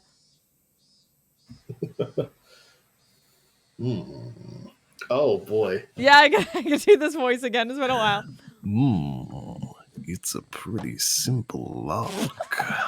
All I need is the right tool. I should be able to open it in a minute. Yeah, I'm sure you have the Oh my right tool. It's been a very long time, hot Right. photographer.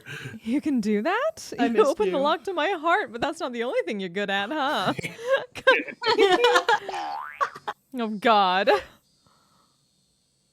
Why did you have to have a Oh, blank of course they did. Does Rika just come in and say this? No, it's definitely hot I'm photographer. pretty sure it's... I am Okay. going to curse you. Oh, no, that was actually Rika.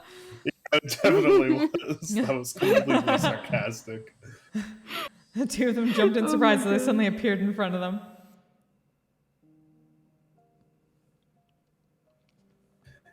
Hello, Rika. Okay. It wasn't nice of you to scare us like that. I think it was a great thing to do. It's not nice to try and open the ritual storehouse lock either.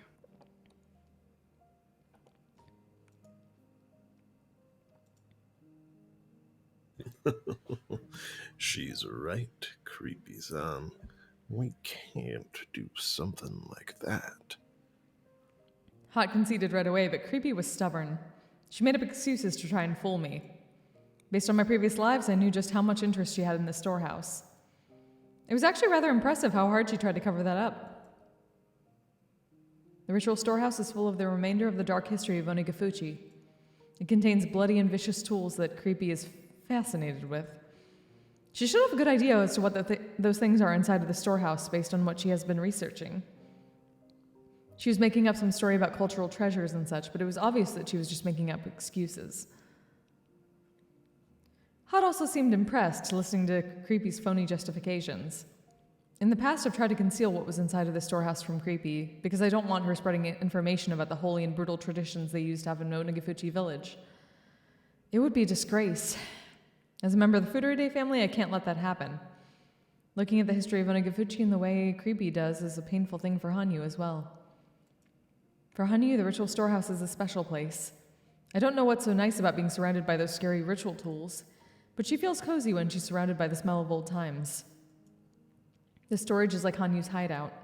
When I can't see her, she's usually relaxing in here. I don't want Hanyu's happy place to be turned into this bloody, horrifying den of evil Creepy believes it to be. That's why I've been keeping Creepy away from the ritual storehouse.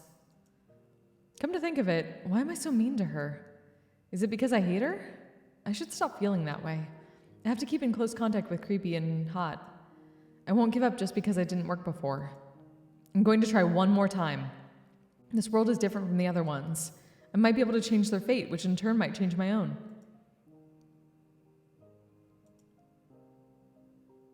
Hanyu, I'm thinking about showing the ritual storehouse to Creepy.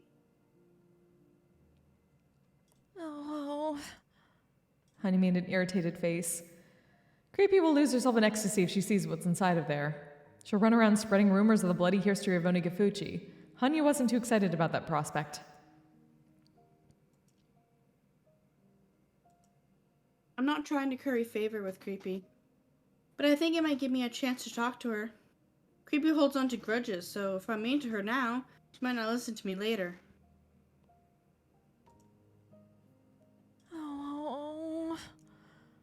I understand that Hanyu doesn't want her inside this holy place, but she can't do anything more than be irritated about it. I'm the only one who can make the ultimate decision. Besides, she'll forgive me if I promise to eat something sweet later. Creepy, if you keep it a secret, I'll let you in. Really? Inside the ritual storehouse? You don't mean inside an emergency shelter, right? I mean it. I'll let you into the ritual storehouse. You mean the storehouse? Inside of this building?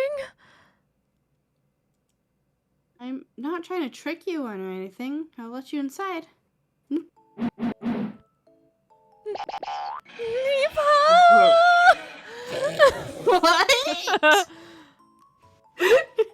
had never seen such a big smile on her face before. Now this is a miracle. I'm seeing this face for the first time in 100 years. Hot must be feeling the same way. His image of Creepy was slowly falling apart as we spoke, I'm sure. No, maybe he just found a new side to her love instead. Aw.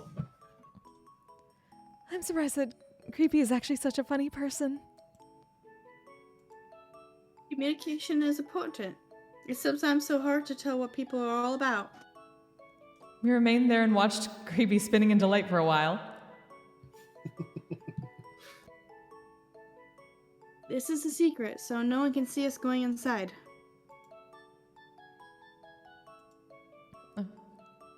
Yep. You're right. I'll try and calm her down. I'll go get the keys now.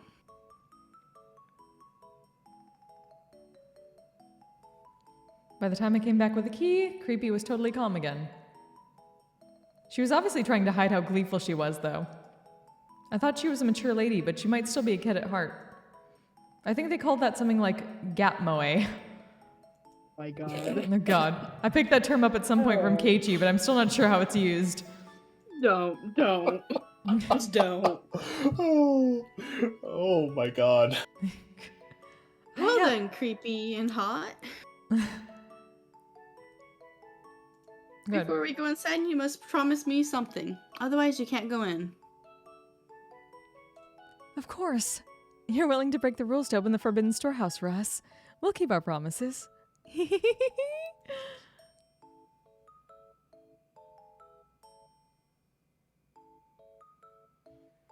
Creepy-san, you have to take this seriously. I am taking it seriously. My image of Takano is falling, or Creepy is falling to pieces right now. Same here. Her market is crashing all over the world. Rena said it before. It's not a good idea to think about problems all on your own. I always hated the crazy part of Takano, and I didn't want to be close to her. But I never thought she could act this way. She was acting almost like Rena does when in her cute mode. Had I known that she was a funny person as this, I wouldn't have felt resentment towards her.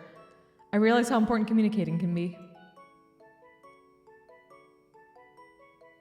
First of all, you have to promise you won't tell anyone that you went inside the storehouse. Do not tell anyone. Of course I won't, I promise. Creepy put her hands to her chest. She also forced Hot to do the same. It was funny to watch Hot trying to keep up with Creepy too. Also, you can't damage anything inside the storehouse. Of course not. Is it okay if I take pictures? You can, but I'll charge 100 yen per picture. What? How much money do you have on you right now, Hot-san? If you pay me 10,000 yen, you can take all the photos you want. That's a good deal, I'll take it! Hot-san! They paid me the money for real. Han, you seemed excited knowing the money could be used for buying desserts. Oh, Star. Hot is such a nice person. Or Creepy's such a nice person. So greedy. I finally got approval from Moyoshiro-sama, the master of the storehouse. We'd have no more problems now. The ritual storehouse is behind the building with the convention room. Sometimes people come out for a cigarette break. I can't let anybody see us entering.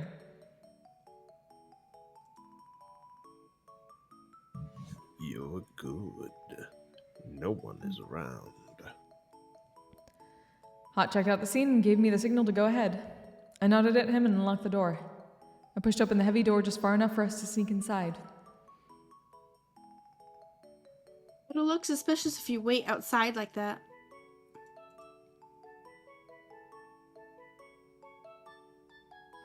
What? I can come inside too?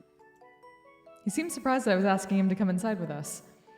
Hot, of course, wasn't particularly interested in what was inside the storehouse. I expected his surprised reaction. Hot-san, Rika-chan is telling you to come inside. Come on now.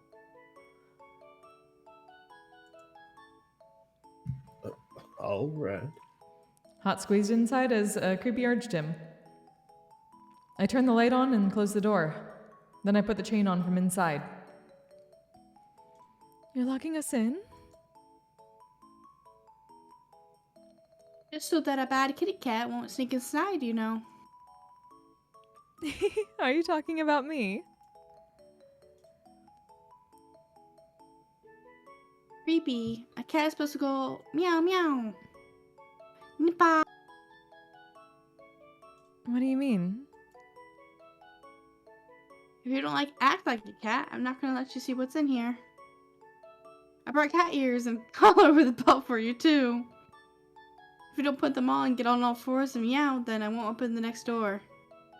The shrine storehouse has 2 doors so that people can't see inside when the first door is opened. At the moment, we were inside the entry chamber. The real storehouse is in the room beyond. What?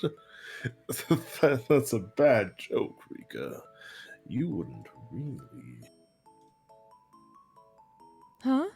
What the hell? I'll do it if I have to. You're testing me to see how devoted I am to my research, aren't you, Rika-chan?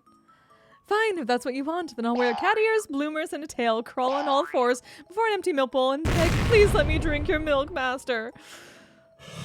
Oh my god. God. Yep. She definitely would have joined our club if she was around our age. I agree. Hey, remember how they said shredded stocks fell like snow on Wall Street during the Great Crash? Creepy's value right now reminds me of that. Bring it on, Rika-chan. Are you sure I only have to wear the ears and the collar?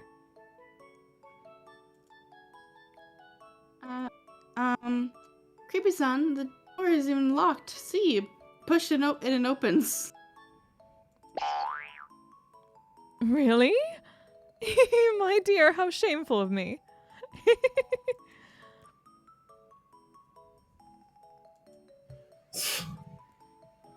Hot has no sense of humor. He just turned off a lot of viewers who are looking forward to seeing, blah, blah, blah.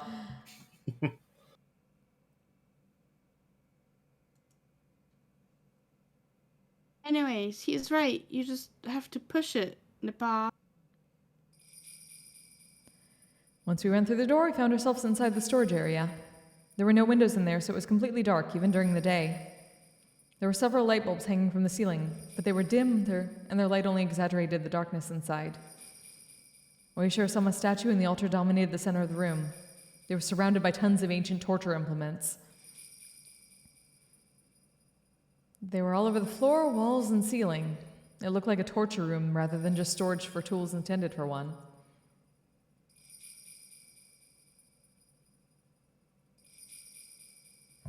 This is amazing.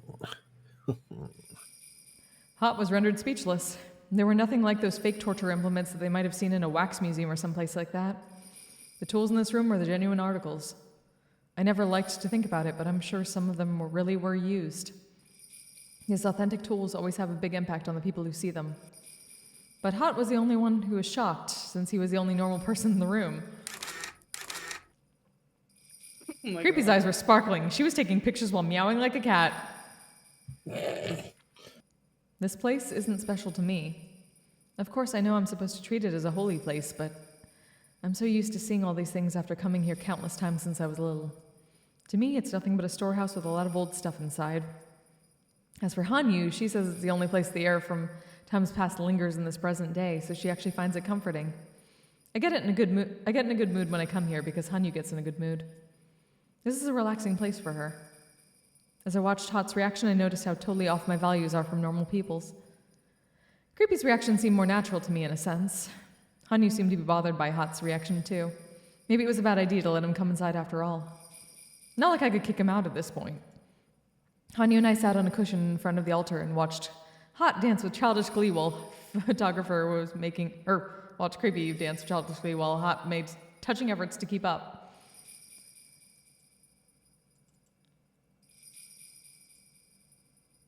I wonder why they made so many torture implements. The whole purpose of torture is to make people confess something, right? Why was it necessary for them to have so many? Hot-san, do you know that there are 2 ways to threaten people with torture implements? The first one is to inflict pain on the victim. The other way is to threaten the victim by just showing him the tools. In that sense, having a countless number of them can give tremendous fear to the victim.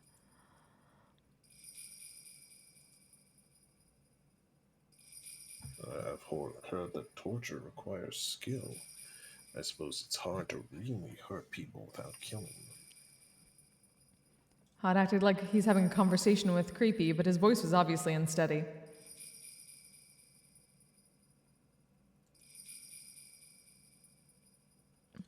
Some Western torture implements were so vicious that if they really used it on the victim, they would have killed him instantly. To be precise, there are 2 types of torture implements. First, there are simple tools that are simply used to make the victim confess. The other type is for entertaining those who are watching the torture. I'm frustrated that some people can't tell the difference between those 2.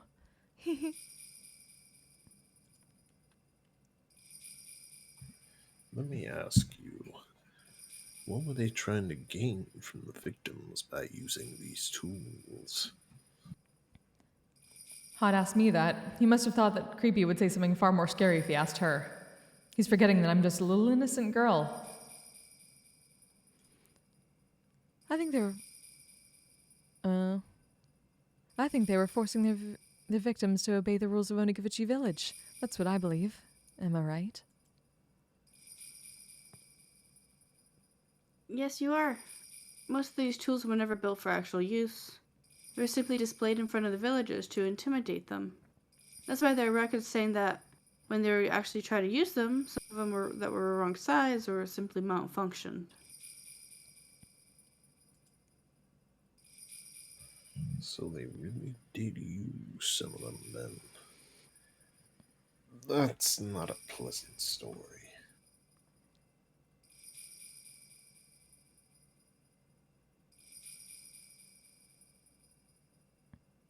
Think it's Rika? I didn't see her mouth move. Sorry. Some people were just not obedient, despite the threat of Oyashiro-sama's curse. Hey, Rika-chan. Are you sure that these tools were mainly used to intimidate people in the village? I've heard that these were used for cooking and dissecting during the real Watanagashi. Hanyu was making a frustrated face. She didn't want to remember the dark history of Onikafuchi Village. People performed countless torture ceremonies in front of her, claiming that they were doing it in her name, the name of Oyashiro-sama. She asked them not to do that, but no one was able to hear or see her.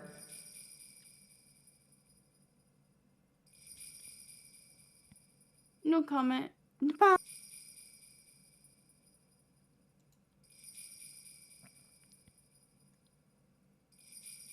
She always talks to me about it too.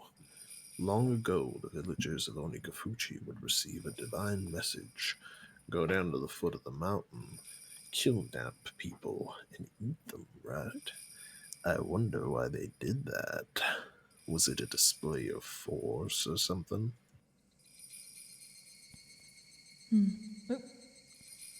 I believe it was a type of ceremony to make them all realize that they were higher on the food chain. The greatest outspoken reasons Onikafuchi forbade intermingling with outsiders were that the village was a holy land and they were transcendents, greater beings than humans. Mingling with tainted humans will bring corruption. That's what they were taught. So they probably needed to reaffirm their idea that they were above humans at regular intervals. In Japan, there was a tradition of displaying severed heads on pikes. While such a warning is inhumane, it's an extremely good deterrent. The victim was brutally tortured in public, and then they were eaten alive. What would you think if you saw something like that? Anyone would simply think that they wouldn't want to be in that same situation. There's also a history of crucifixion in this country. They hung the victim and stabbed him with spears in front of an audience. You know, people don't really die from being stabbed once or twice. They might have a chance to die if they were stabbed in the stomach or chest, but it's not instant like a guillotine.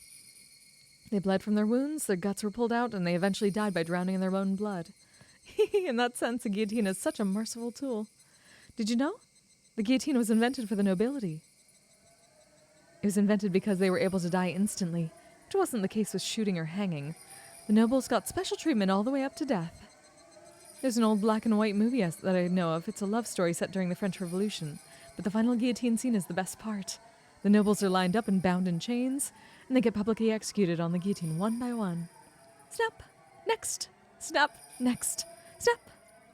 Human lives are taken away and they're on a conveyor belt.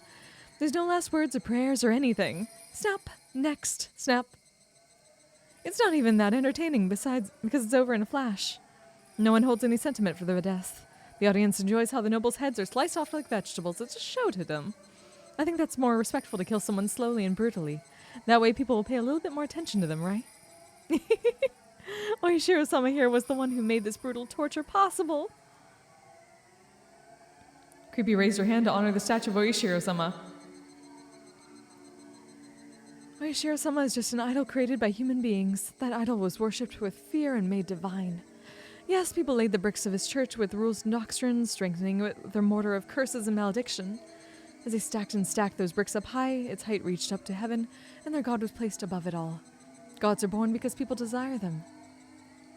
So when people seek to rule others with fear, they become the collection of blood, torture, and pure terror. And here they call that god Oyoshiro-sama. In other words, this proves that the stairs to godhood are built not by gods, but by human hands, and shows the way for us humans to attain further heights, and... Her passionate lecture was interrupted by a loud noise. As I looked back, Hanyu was jumping up and down with her eyes full of tears. Thud, thud, thud. She was stomping on the floor as hard as she could, making a loud noise instead of screaming out with her unheard voice. However, it all amounted to the same thing. Hanyu cannot be heard by people. That's not right. That's not right. I'm not like that.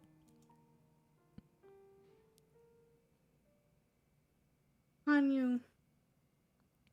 I hate seeing people getting tortured or killed. I want people to be happy together. Of course, not everything is perfect, but I never ask people to do such horrible things. Hanyu.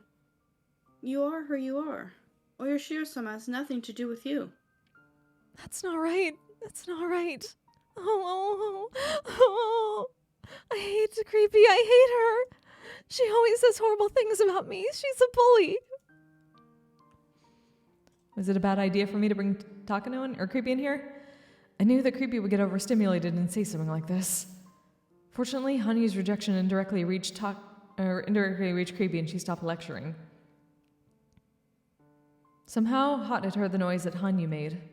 He pressed his finger in front of his lips and told Creepy to be quiet. What is it? Well, I just heard a sound like a child was jumping around. There might be a child somewhere near this building. Remember what we learned earlier? That only people with high level murder disease can hear Hanyu. Really? I mean, I kind of figured that because he claws out his own throat. Mm-hmm. Oh, that's true. Which is, one of the symptoms that we know and recognize of the disease. Yeah, but he seems perfectly fine. Or at least, he never shows symptoms. Or at least we don't know about it. That's true. Really? Well, I didn't he hear may anything. show some symptoms after, Hmm. during a time when we don't see it. It's true. Such as when he's getting murdered. Hmm. Or kills himself. Mm-hmm. I don't know. I guess it would be suicide because... Yeah. I'm sure I heard it. Creepy sound, we're in here in secret. I think you should look around without making any noise. Creepy seemed disappointed, but Hot was right. She had no choice but to be quiet. Hot-san, there are no children around this place. Are you sure? You didn't hear it either? I'm sure I heard a noise. I heard it too, but it wasn't coming from outside the building. It was jumping right behind me. I guess you heard it from far away, but it was very loud to me. I was standing in front of the altar, and the statue of Oishiro-sama was right behind me. Hot seemed freaked out after hearing what I just told him. Although he was trying to fake a smile, his face was turning pale. However, Creepy didn't seem scared at all.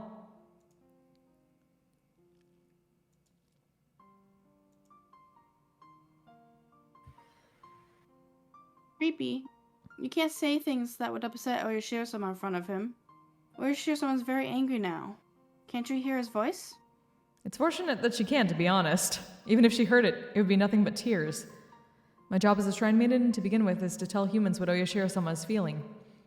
I'm responsible for speaking on Hanyu's behalf. Creepy must have realized that I was very serious about what I just said. She apologized to me right away.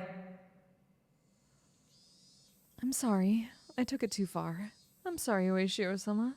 You are a god, as long as people worship you. Even though I may not worship you, you are still holy. I'm sorry for disrespecting you. Oyashiro-sama loves sweet food. You will get cursed unless you offer something sweet through me. Hot couldn't help but smile. Creepy also smiled. She bowed to me, promising to bring over some cream puffs soon. That's kind of cute. Creepy finally stopped Honestly. saying bad things about Oishiro-sama. She also promised to bring me something sweet. Hanyu was still upset, but she was probably satisfied for the moment. But I didn't know what she meant by the 3 fingers she was showing to me. Was she telling me to ask Creepy for that too? Being her shrine maid is not an easy thing. Oishiro-sama is saying that he wants at least 3 cream puffs. I just want to make sure it's clear that it's not me asking for that.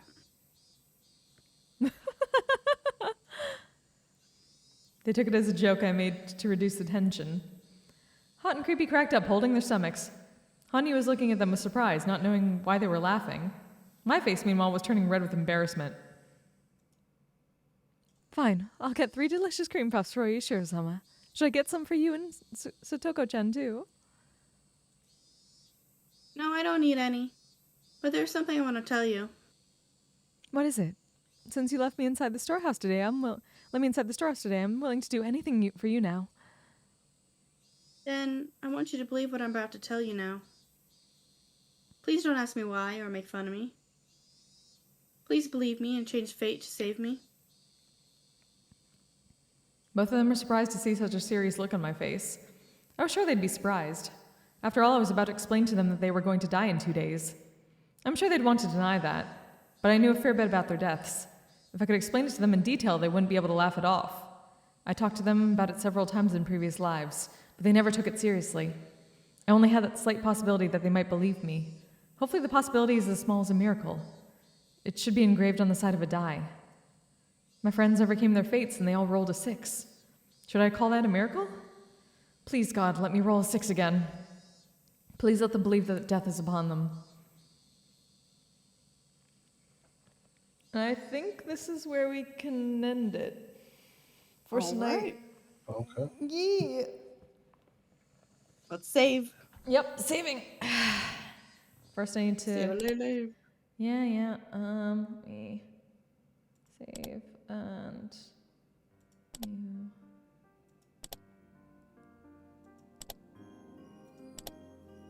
Okay.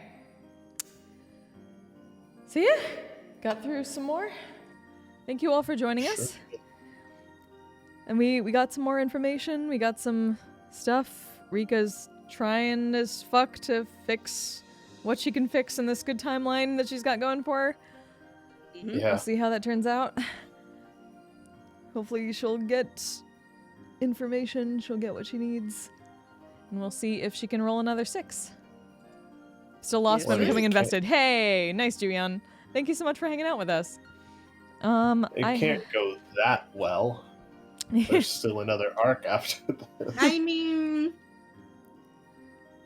it could, it just, the next arc could just be, Epilogue. an epic battle. Well, maybe. Yeah, maybe it's two arcs in one. Or one story. Maybe. Yeah, we'll find out next time. So, appreciate you all being here. I need to jump off, so please just find your favorite streamer who's going right now and send them my love. You all have a wonderful night. We shall hopefully be back next week. I'll be back Tuesday for some Lying Fork In because I have extra rehearsal tomorrow that I gotta get to because we have a Kickstarter party reward concert to do soon. So we need to practice for that. So yeah, I will see you all then, or we might see you next week for this, I think, if people are still good next week. Yes, sir. Yep. So, hope you see you then. Until next time, you all stay safe, stay healthy, take care of yourselves, take care of each other. Bye! Bye bye. I'm a badass asexual polyhedral dice holder.